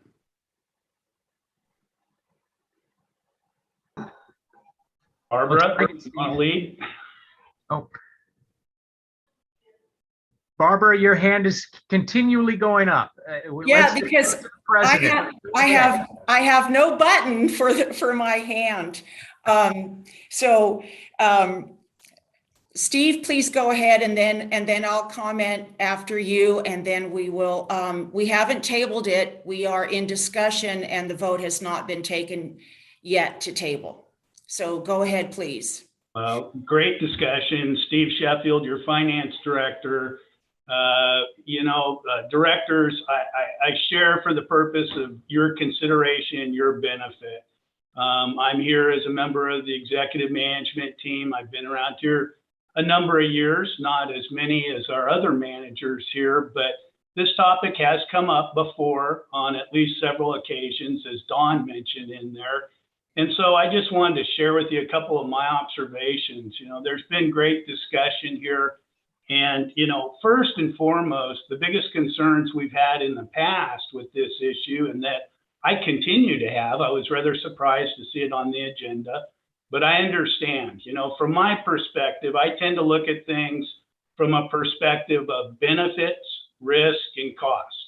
And that's just how I kind of simplify things down there. And I question the benefits of this for one main reason, and that is, what would this do to our potential pool of candidates? Over the years, I feel very fortunate right now to have you 5 directors.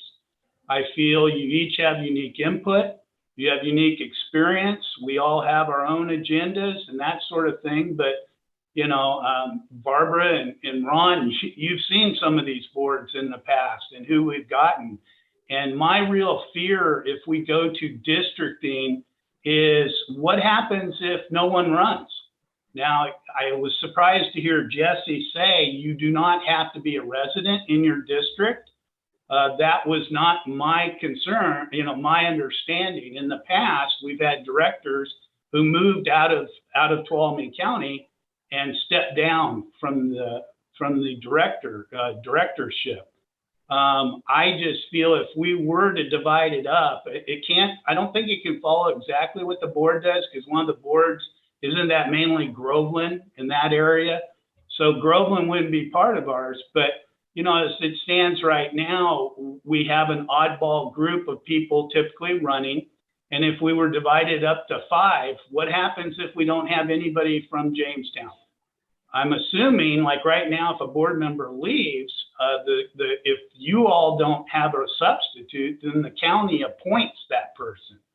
So I'm not sure how that would work. I've always questioned, if we went to this district, do you have to be a TUD customer?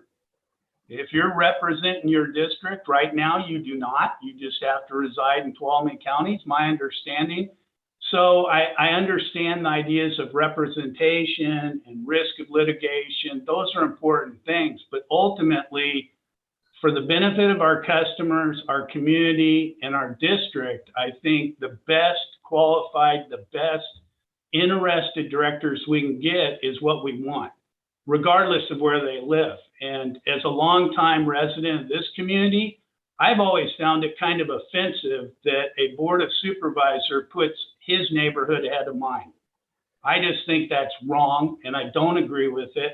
And I'm afraid that if we got in here, we've had in the past certain directors say, well, I'm in charge of sewer, so I want this sewer project opposed to something else. And I know all of you have the interest at heart of what TUD is across the board. We charge all our customers the same fees. We give them the same water rules. We don't separate Big Hill from Upper Basin, from Crystal Falls, from Sonora. And I think as it stands right now, if we implement this today, at least 2 of you board members would have a conflict. And so do you step down? Do you not get reelected? I don't know how that works. That's for Jesse. And my final comment will be is that I don't know where the $25,000 would come from, honestly. And my guess is it's not going to be 25. It'll be at least 50,000. And it'll entail, the first thing the demographer is going to want to know is our utility billing customer records. So I get involved, customer service gets involved. This will go to a vote. So then we have to do public notice. We have to do some other things. So, I mean, I just would question the benefits of this versus the cost. And I'm just sharing, not to sway you one way or the other, but just to help you make an informed decision. And thank you very much, Jeff and Barbara, for inviting me to speak. I appreciate being able to provide my input. Thank you. Thank you, Steve. Yeah, and just one item that you raised, Steve, that any director would still have to be a resident of the district. They just would not necessarily have to be a resident in the precise division from which they would be elected to serve. So I realize that's odd, but that's the way Water Code wrote it. It's an option. And that may be because there was concern that there may not be enough of a population in one division. So to address that, the County Water District Act is unique in that way. Thank you, Steve. And then it was Barbara next. Please go ahead, President Balin. Okay. And yeah, thank you, Steve. Those are good points. And for my perspective, I've been researching this for at least 5 years. And that includes talking to division-based directors from other areas, riding with them to field trips, et cetera. And like Jeff, I've thought about this a lot because right now, okay, if it ain't broke, don't fix it. And that's the argument that the city of Modesto used before they had to pay a couple of $100,000 into a suit. And my conclusion is, I think, based on my own personal research and fact, and also going online and reading about Carpinteria Valley, reading about San Juan, reading about Casume's Community Services District, reading about, I think it was Coachella Valley and Cucamonga Valley and some others, and looking at their timeline, why they decided, were they preempted by some letter? There was an at-large group that had a Latino, which is a protected class, say, well, I represent all Latinos, so why don't we just keep it at large? But my research and the people I've talked to is that, one, it's good to be proactive and do this kind of segueing and transitioning, which is very orderly and very methodical. Nobody is out a year or two. It's all segued. If you go online and do some homework, you'll see that there's an orderly method to this. There was, I think it's on the Cucamonga Valley, June 30th, 2020, Granicus agenda, where they did a resolution that they agreed that this was a good idea. So they staged it. They did then a couple of public hearings. They hired a group called NDC, I think, for $17,000, not to exceed $17,000. And this was all done, by the way, after they got out of closed session. We don't know what that closed session was about. And so to use the arguments that it's complicated, or we can't find anybody to run, or that this is a distraction, is, in my opinion, conjecture, and it's not really based on fact. And I think understanding that this will have to happen sooner or later, because this is actually tied to the Civil Rights Act of 1965. And our California Voter Rights Act is tied off of that. And so whereas we may not have protected classes in terms of race, color, and language, we have population demographics where you have high turnover, low disadvantaged communities like Jamestown, or you have more of your retired homogenous communities like Twain Harte. And so these are aggregate places where there tends to be ethnic minorities as well. If you go online and look at the census, you will see that those minorities are trending to increase, and our white population is decreasing, and our overall population for this county is decreasing. And that's from the latest California Department of Census. So I too have looked at the fact that while we really represent no one, we represent everyone. And yet every person I have talked to that is from a division, they have all said this: that they vote as one. They all vote as one. And so to say that that's not going to happen here, I think underestimates how we will always pull together as a board. And so with that, I think that this is going to be coming sooner or later because it is tied to a civil rights issue. This is not a distraction. And that's all I want to say. Thank you. Thank you, Barbara. All right, we have Director Murphy and then Director Kearns. Okay.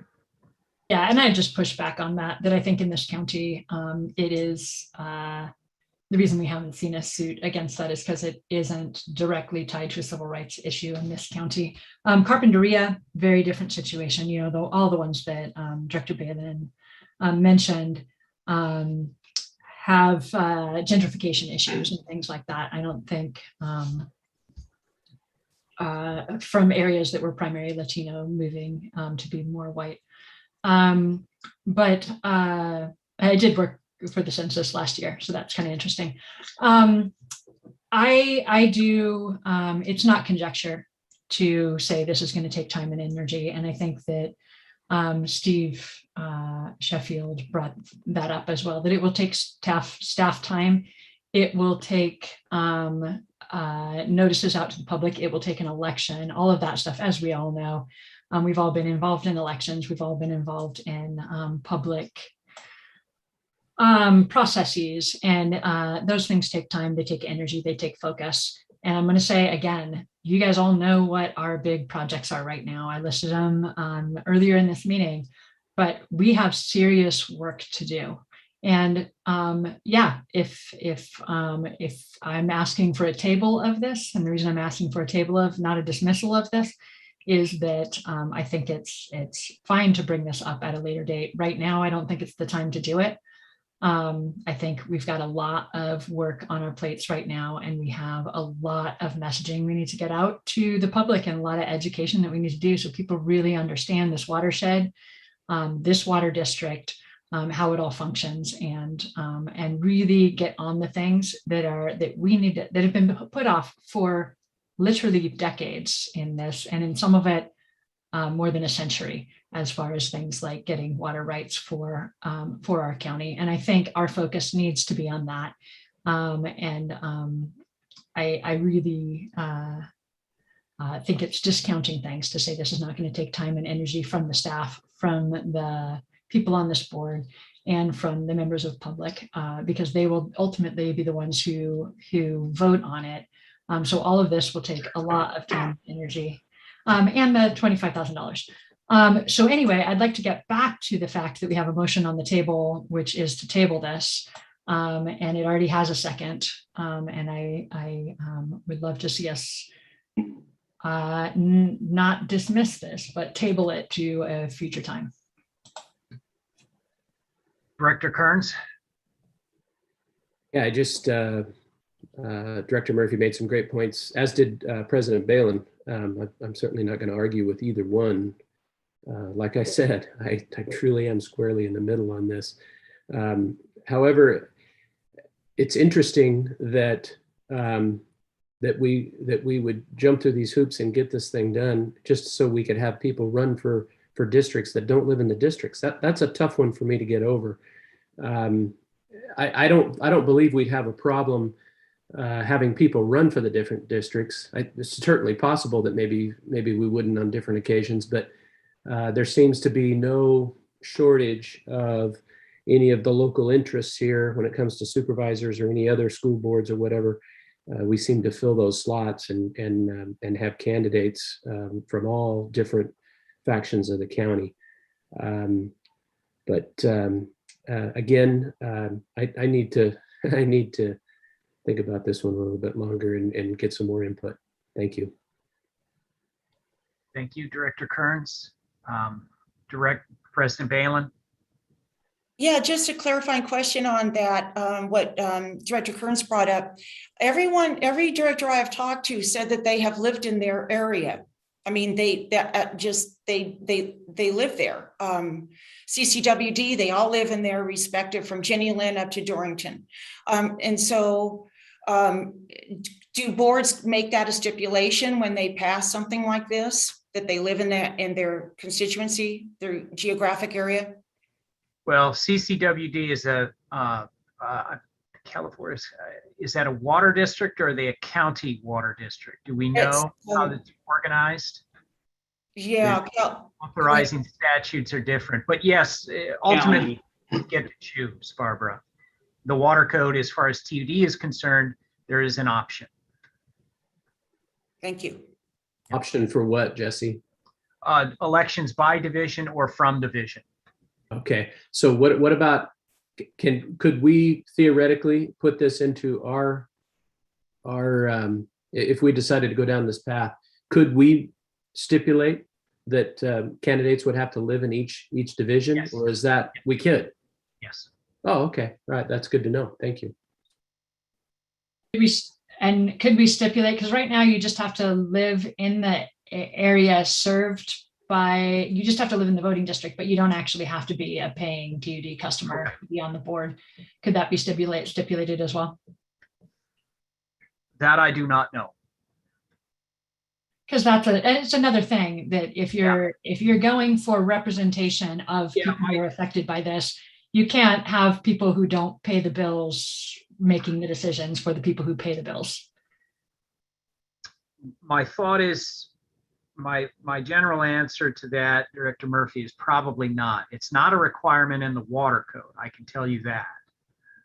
But if the board wanted to, maybe there is an issue there with the California Voting Rights Act. I haven't looked at that question. I don't have a good answer for you. I would think if you're looking from the civil rights and the equity side of things, that would come up, that you shouldn't have somebody. All of those are about people making decisions for other people that they don't actually represent. And so if people who are not TUD customers are making decisions for TUD customers, one would think that would be a civil rights issue that we would need to resolve through this process as well. Perhaps yes. May I comment on that? President Balin, please. I had this discussion with Tom Hagelin because we had TUD directors that were not TUD customers. And so we had that discussion when it came to this kind of division-based election. And it was pointed out that everybody pays taxes and TUD gets a portion of those property taxes. So in that sense, they are, they're not directly a customer, but Tom Hagelin pointed out that they do pay property taxes here. So therefore, some of that money does go to TUD, almost $1 million. So, that's another thing. And then I'll just close by saying, this is a matter of time, and I do not think there's any really good time to do this. And I do not think it's a distraction. And there are people that handle this as consultants so that it can minimize the transition. Okay. Thank you, President Balin. Any additional board comment? Are there any public comments on the motion to table before the board votes? Not that I'm seeing, no. Okay. Melissa, do you want to call for the vote? Okay. Director Balin? No. I'm sorry, we're having some feedback. Yeah. Director Balin? No. Director Boatright? Yes. Director Kearns? Aye. Director Murphy? Aye. Director Ringen? No. Okay, the motion to table passes 3-2.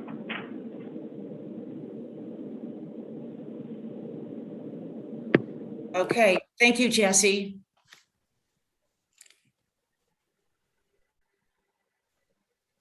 So now we move on to staff reports. And if you don't mind, President Balin, Director Murphy had suggested that the board hear an oral operations report at this time.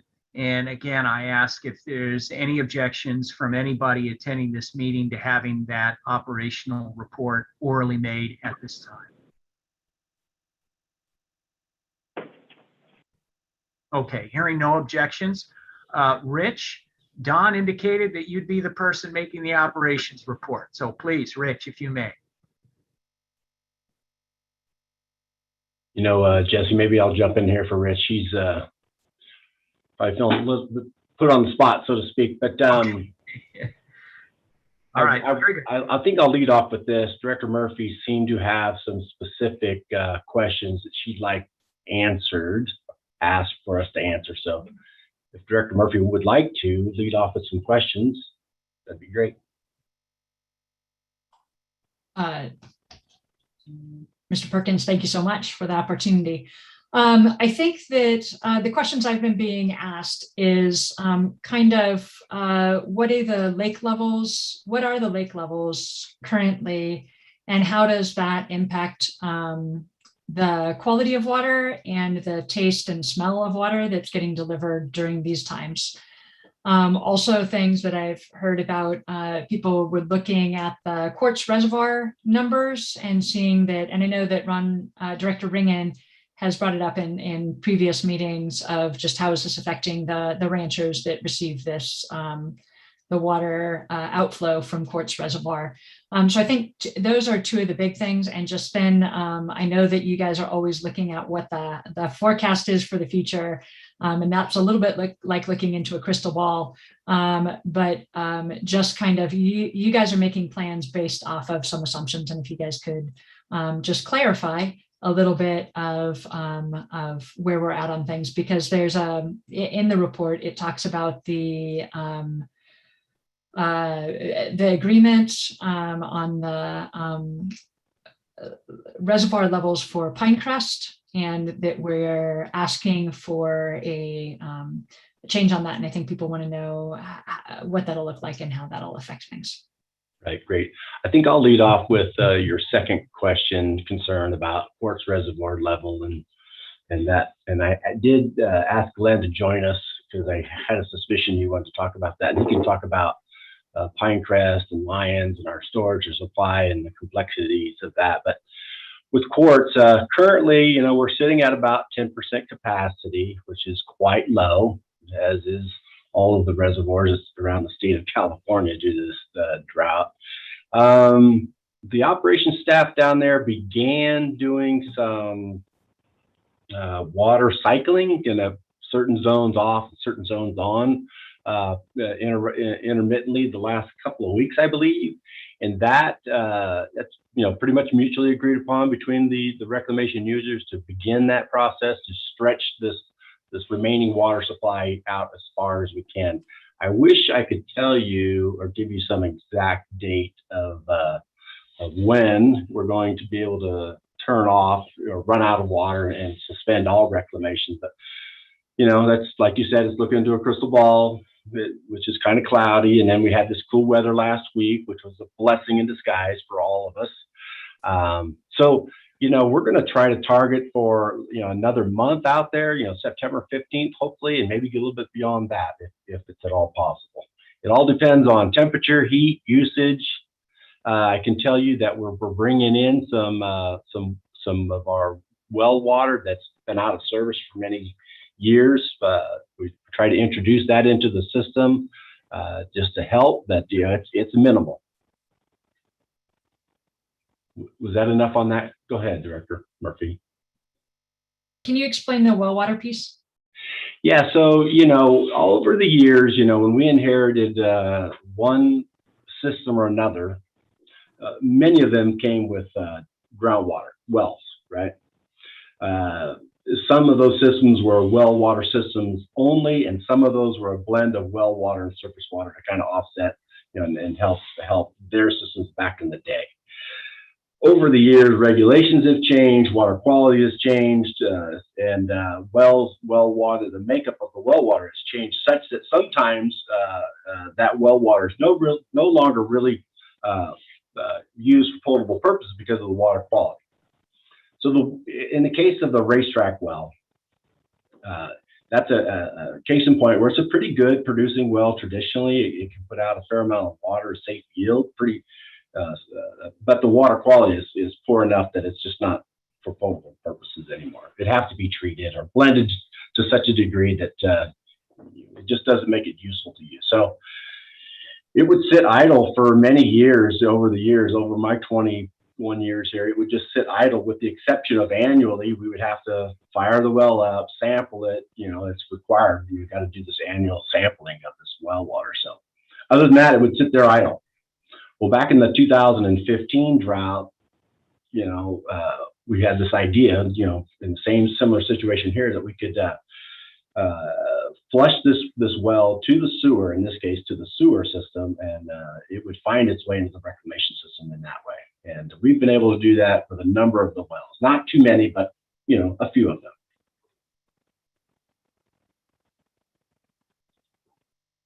And then Glenn, I don't know if you heard Director Murphy's questions on lake levels and the challenges with requesting water from Pinecrest early and that nature. So I guess you can take it from there, Glenn. Sure. Okay. So right now the reservoir levels are about 1,700. I'm looking at the spreadsheet now. I watch daily. 1,700 acre feet for today, and then about 1,100 acre feet at Pinecrest as of about today. So it's sitting at roughly 99% of average for Pinecrest and about 48%. I'm sorry, 48% of it. Oh, hold on a second. I apologize. I got myself tied up here. Pinecrest is 88% of capacity right now, and that's about 99% of average. And so sitting about where it normally does. Lyons is about 32% of capacity and about 48% of average for this time. So we did approach PG&E and requested another foot lower in elevation, and that was at the end of July.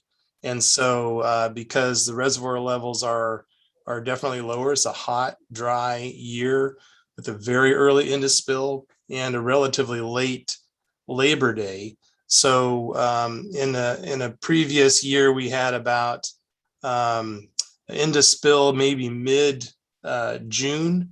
And so mid-June to about September 2nd or 3rd is some 77, 76 days. This year, we're close to 90 days between the end of spill and Labor Day.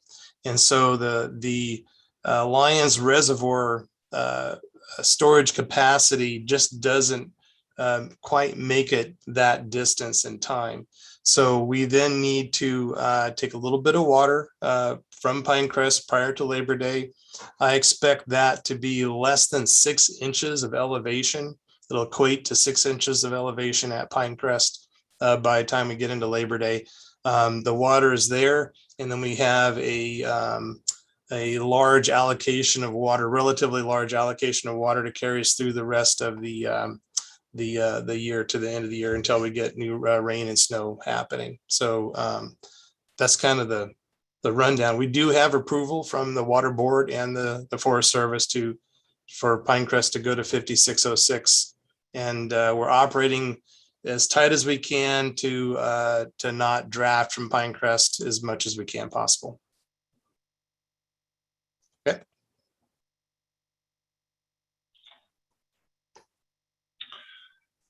And then the other question, Don, was about water quality, and that would be, I guess, mainly focusing on Lyons and Phoenix reservoirs, talking about water quality and the, I know taste and smell are different from health. And so just talking a little bit about demystifying that a little bit, on what we can expect, and what is a health issue and what is just pleasantness issue. Yeah, sure. Yeah, good question. Yeah, so historically, just think about Phoenix Lake. Historically, we have almost every summer we get an algae bloom out there, and the result when that algae bloom happens, there is a resulting of taste and odor issues. It happens almost every summer, right? Some summers it's more extreme than others. This year, with the combination of the very early hot months days we had in May, followed by the very cold days we had in May, and then back to the hot ever since, it seemed like this year was a little more extreme. So that's that, and that the lake level there, it's full. It doesn't really play in the scheme of things. So that's it out there at Phoenix Lake, so Phoenix Lake serves 2 surface water treatment plants, the Scenic View surface water treatment plant and the Sonora, which happens to be our biggest.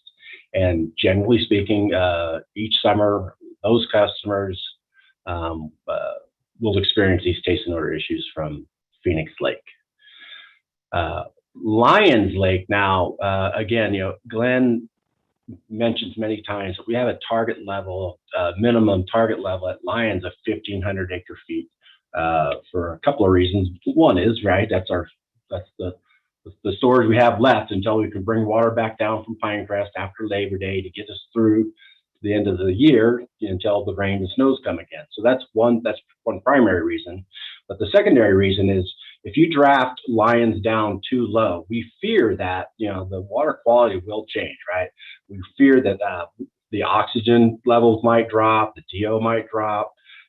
There's a potential maybe for an unprecedented algae bloom out there, irregular turnover of the lake because of the temperatures and things of that nature would really send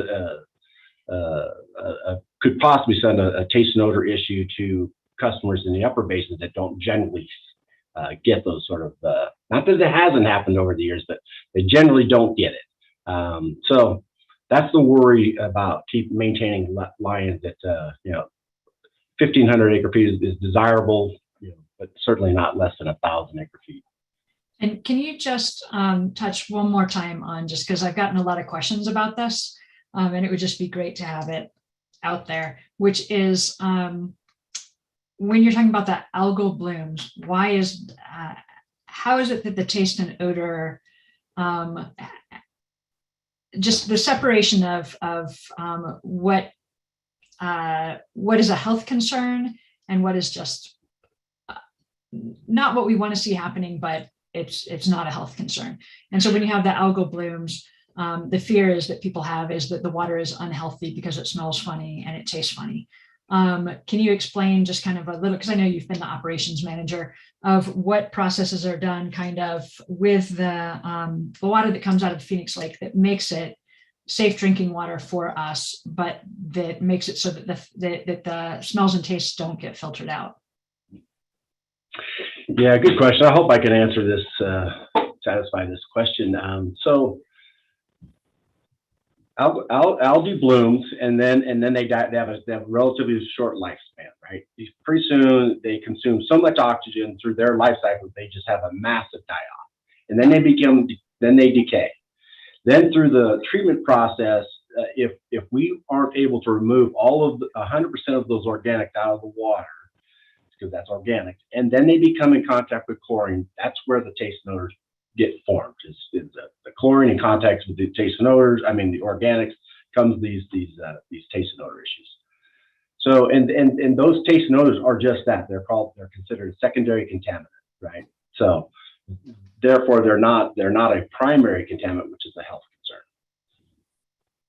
The Sonora treatment plant just is old, and it was never designed to handle taste and odors like some more modern plants can be designed. You can put in a process in the treatment train to better handle taste and odors.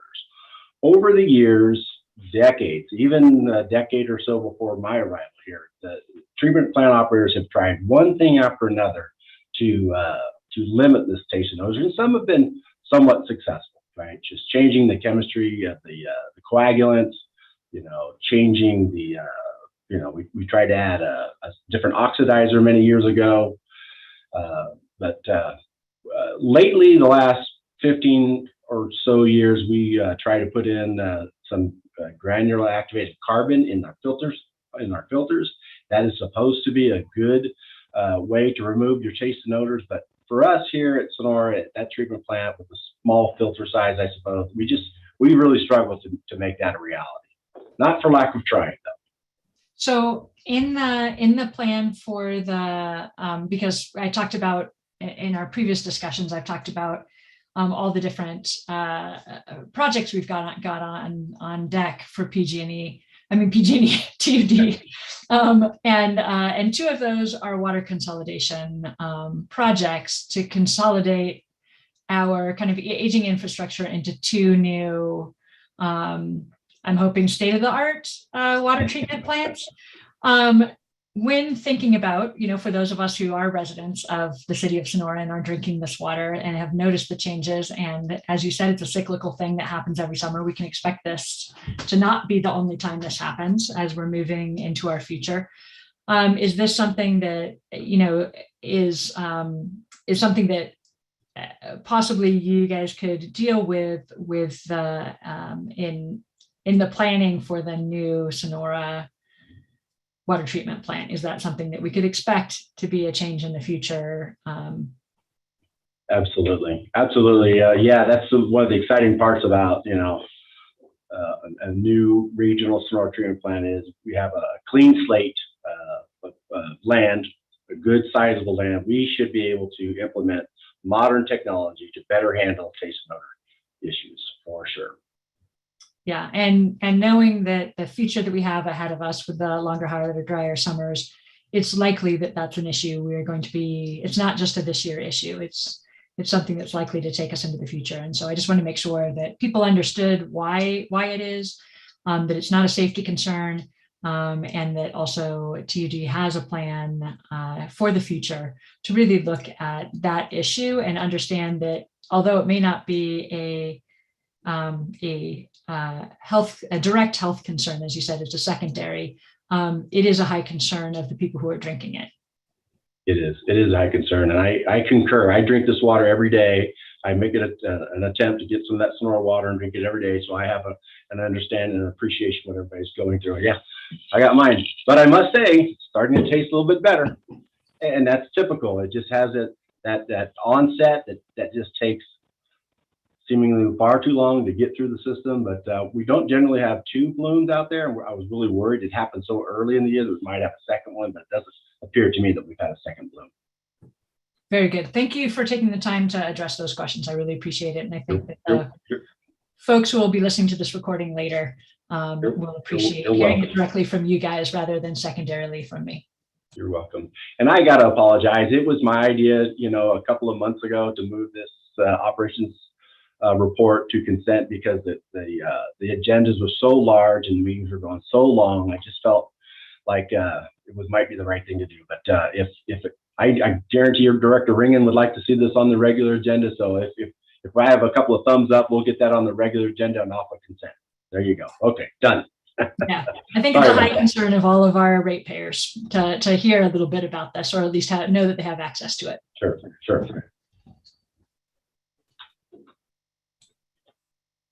Any other questions for me while we have it open? Okay, thank you. Corey, any member of the public wish to comment?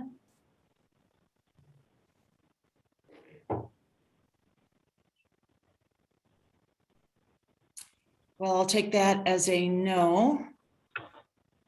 Oh, I apologize. I was on mute. I don't see any public comment, but I do see Director Murphy with her hand up. There was one more question that I've been asked since this report went out, which is about the in what was put out in the agenda.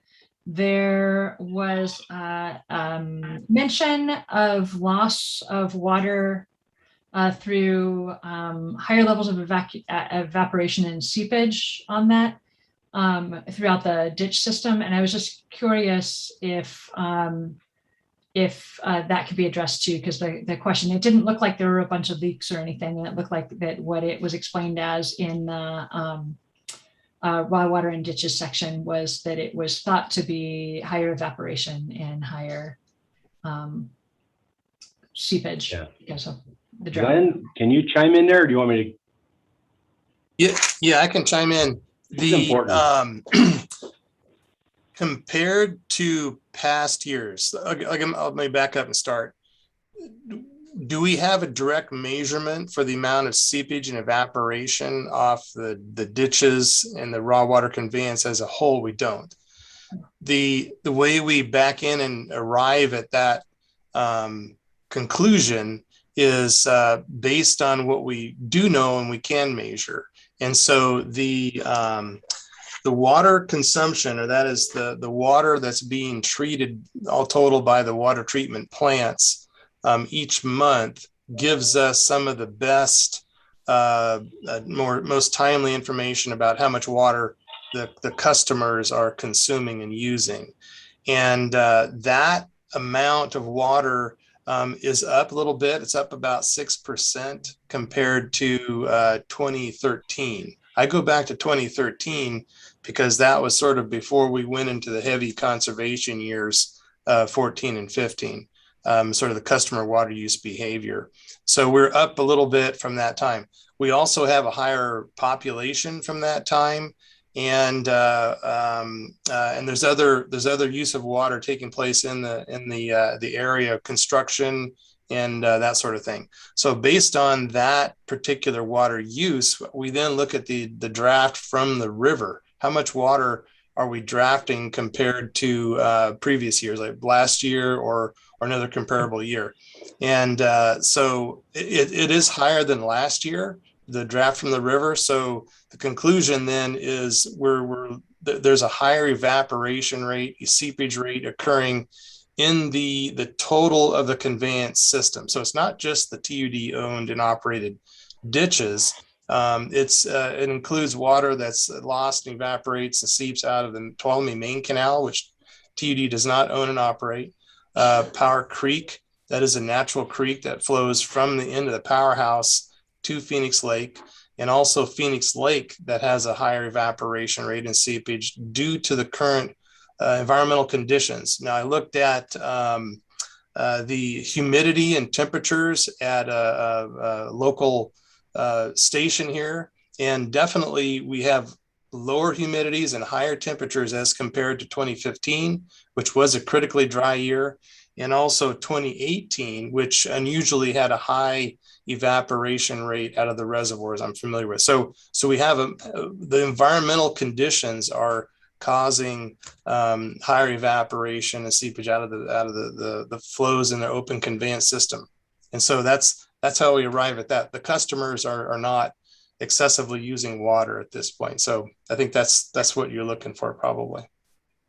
Yeah, and just a side note on that is we don't usually go over our water allotment, and we the way the billing cycles work, and I talked with folks about this because we had a question about our bill because we're on water and sewer here, and we went over our allotment with water in the billing period that ended in July, and we just that got billed in July, ended in June.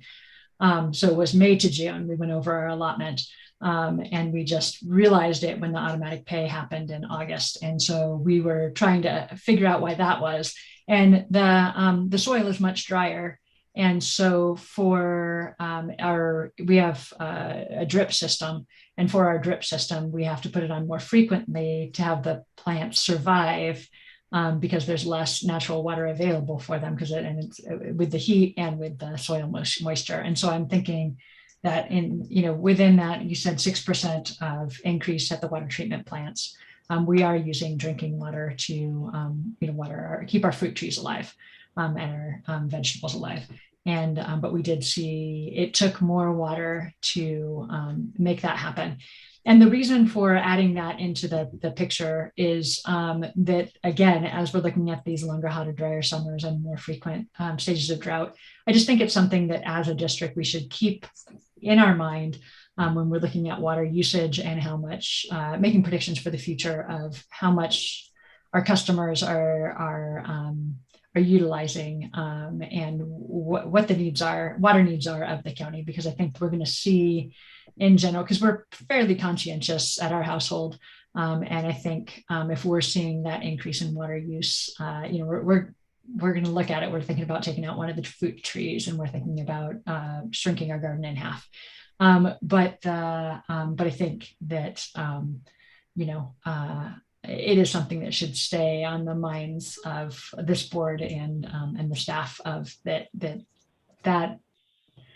that will likely continue as a trend, that we have these and then on the ditch as well, that we're having more evaporation and more seepage because of the environmental conditions. And we're expecting, they're predicting these conditions to continue and probably become more extreme.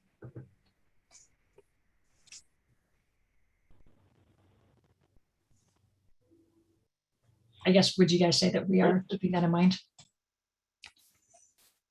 Well, yeah, go ahead. Sorry, Glenn. Yeah, I'm sorry. I couldn't quite hear what you said, Director Murphy, right at the end. Oh, I would say I just wanted to check in with you guys and see if you could assure the public that you guys you're on top of this and you're keeping this in mind.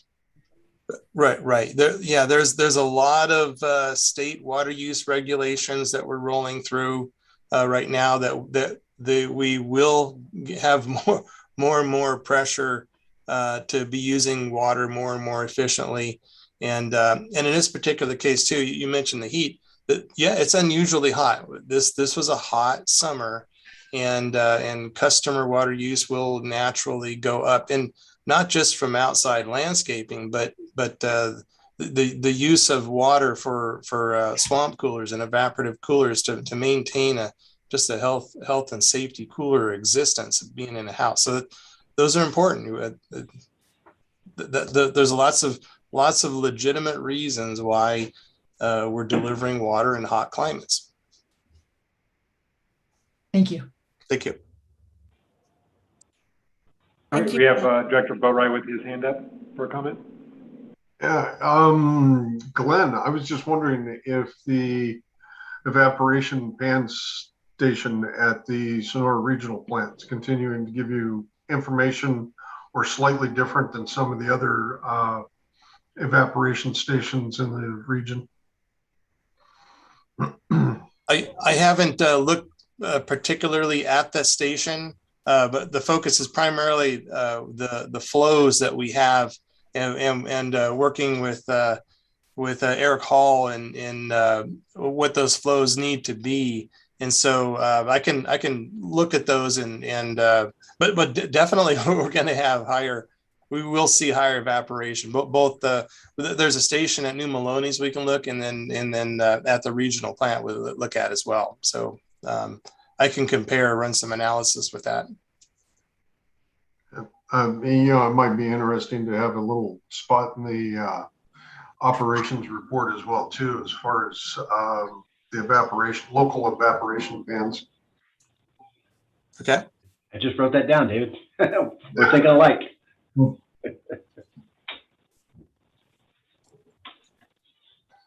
Okay. Thank you.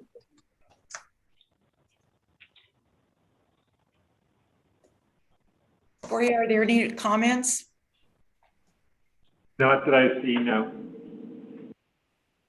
Okay. Any member of the public? Any comments there? Not at the time, no. Okay. So thank you, Glenn. Shall we move on to other director reports? Maybe. Or staff reports, rather. I have no further staff reports. Does Abby? Yes, she does. I do. Thank you. Don and members of the board again for this opportunity to share some good news about TUD and the employees that are working here at TUD. I have a couple of kudos to share with you and the public, and then some updates on the website that I wanted to follow up with you all on. So about 3 weeks ago, we received an email from a potential property owner up on Confidence Road that living near the ditch, and they were looking at buying a home there, and it's near the ditch, and they wanted to get some information about the ditch and the easements. And so Antonio received an email from this customer, and that says this: I just wanted to thank you again for all your help and your quick turnaround with this info. Also a big thank you for connecting me with Eric. This is Eric Hall. We were able to meet up with him today at the property and see what gets assessed and get our remaining questions answered. We were able to determine that we still want to proceed in purchasing the property. Both you and Eric have been so responsive and so helpful. I cannot thank you both enough. It's great to know we will be in such good hands when we take over the new house in Twain Harte. So thank you to Antonio Ramirez in our engineering department and Eric Hall in operations on the raw water side. So great job, you guys. Great customer service. And then also from the collections crew, we received an email compliment, or excuse me, a call for Ben Peterson, who's a utility worker in the collections department. He's been with the district for 3 years. And Kalisha, our customer service representative, shared this with me, that there was a customer that wanted to compliment Ben Peterson. She had a concern with a sewer backup at her home, and Ben was the technician that came to her house to help her out with that problem. She called and stated that Ben was prompt, courteous, professional, and left everything in great condition. She went on to say that at the age of 85, a problem like this is extremely hard for her to deal with, but the prompt service made a bad situation good. So thank you to Ben Peterson and the collections department for helping that customer out. So now I'm going to switch gears briefly to just give the board a few updates on some website upgrades that we did. Lisa Westbrook, our customer relations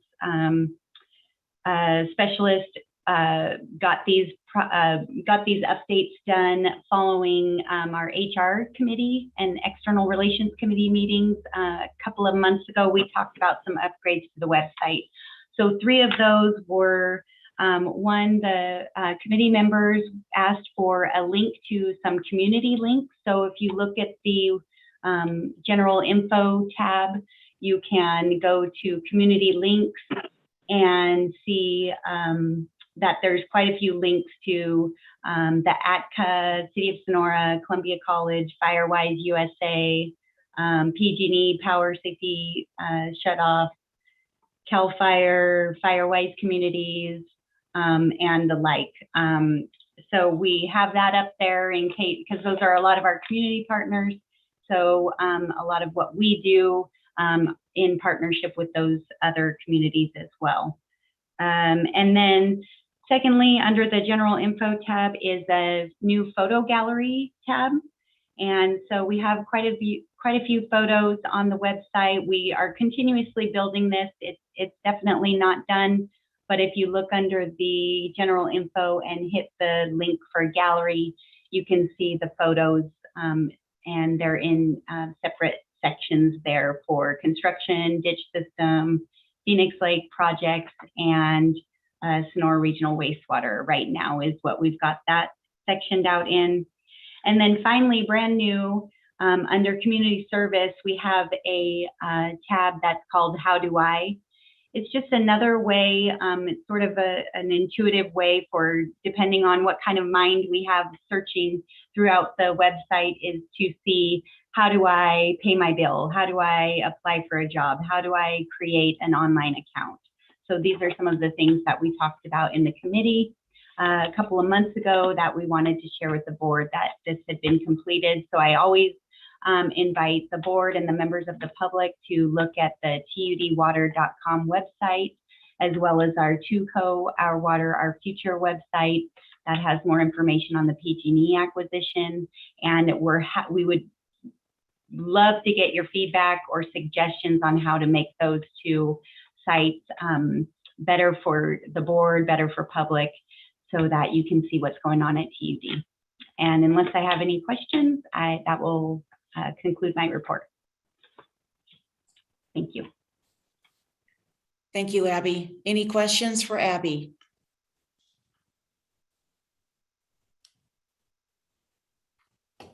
Any member of the public? Not that I see. Okay. Thank you, Abby. And extend our thanks to Lisa for great customer service. Appreciate it very much. Looking forward to logging on and seeing the changes. Any other staff reports here? No, I see Steve shaking his head. Okay. Okay. It's a wrap for us, Barbara. Great. So I'll move on to director's reports. Is there any director who wishes to report on something? I just have a question for Abby that has to do with a committee that I'm on. So it has to do with the website because I'm looking at it as you're showing it.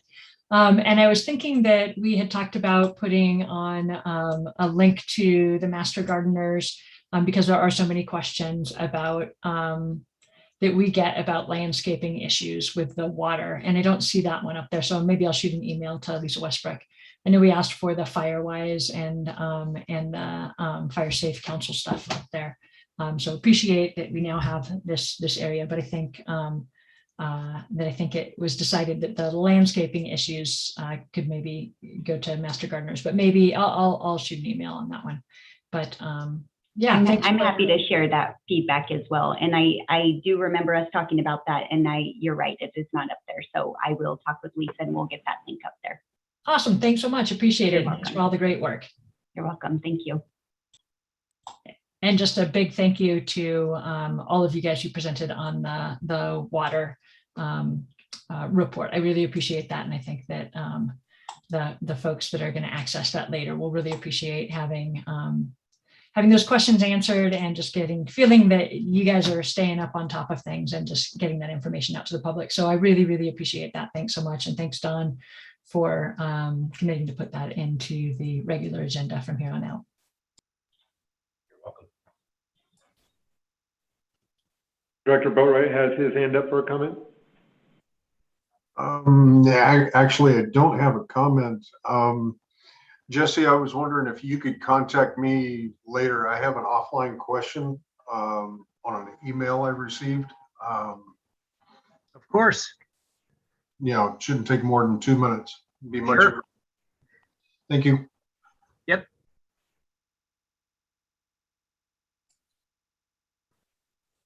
Any other director wishing to share? Ron.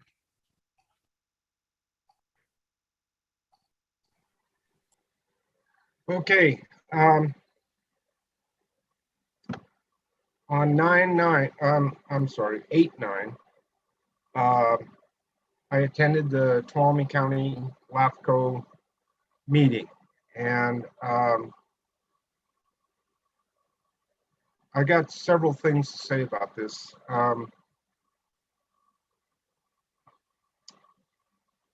We really need to try and stay cognizant of what's going on at the county. A while back, and with me objecting to it highly, strongly, the new board okayed the 2 big new developments outside of Groveland. And I bring this up because this is how these things can affect utilities. And one of them was the glamping project, which is huge. And the other one was a brand new resort like the two that are already out there. Now, this is on a 2-lane road that's miles out of Groveland in a fire-prone danger area. No water, no sewer. So what's happened? At LAFCO, they're trying to expand Groveland Community Services District to encompass fire protection, which Groveland Community Services District is responsible for in the Groveland area. Well, they're not responsible for it way out there, but that's what they're trying to do. Now, with one fire truck and almost no firemen in Groveland, how in the world is Groveland Community Services District going to be able to do it? I built a home in Pine Mountain Lake, Groveland, back in the very early 80s, beginning in 1980s, and lived there for about 5 years. To get out of there is an absolute fire trap. Trying to get down Priest Grade is a joke. And if you have thousands of people out there in the wilderness, camping with big vehicles, with trailers, and a fire breaks out, I'm going to tell you, there's going to be a lot of fatalities as they all rush to get out of there. So even though fire is not our deal, other than supplying water and fire hydrants and that sort of thing, I just think that we need to watch this board, because I argued against that and they went right, and not that I was the only one, believe me.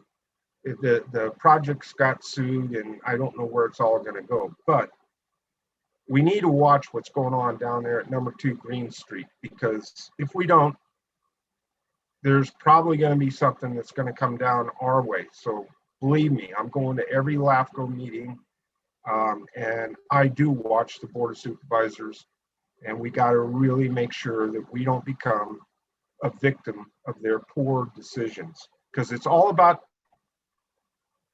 tax money. That's what they want, TOT and tax money. And that doesn't equate to lives. So anyway, that's number 1. And then on 8/18, attended the T-Stand Irwimp WAC Water Advisory Committee and JPA meetings, which is the governing part of the T-Stand Irwimp. And what was discussed there, I'm doing this so that we're ending on a positive note. Twain Harte CSD has put together an incredible stormwater capture program, which is going to protect the Twain Harte area and allow the county to get involved in it and replace all of the rusted out culverts under the streets. And they're going to put in a educational park to show how you can take that captured and redirected stormwater and put it in the ground, and also have nature filter it where it goes into the Twain Harte Lake, which ends up finally down in TUD's Phoenix Lake. So it's a plus. It's just huge. At any rate, we had to change and okay, both through the WAC and the JPA to satisfy the water board so that they can finally get their grant money that's going to help them get that in. The other positive thing that happened during those meetings was we instituted the same basic program, that we got it rolling. It's not It's got a long ways to go, but for Groveland, which many of you may remember, flooded unbelievably about 3 years ago, I think it was, and washed out downtown, did immense amount of damage. And so we're going to try and duplicate the Twain Hart program up there in Groveland. I'm very excited about this because it's all grant money, and it's coming into this area that none of us could afford. None of the ratepayers or the taxpayers could afford, and it's doing positive, good things that are about the environment and about people. So anyway, I'll leave it at that. Thanks. Good, thank you, Ron. Any other comments from the directors? Okay, then I think that that's going to wrap it up. Any further communications or reports from anybody? Okay, then seeing none, then I will adjourn the meeting at 11:54. Take care, everyone. Thank you, everybody. Have a Bye-bye. good day. See you in the morning. Bye, everyone. Bye.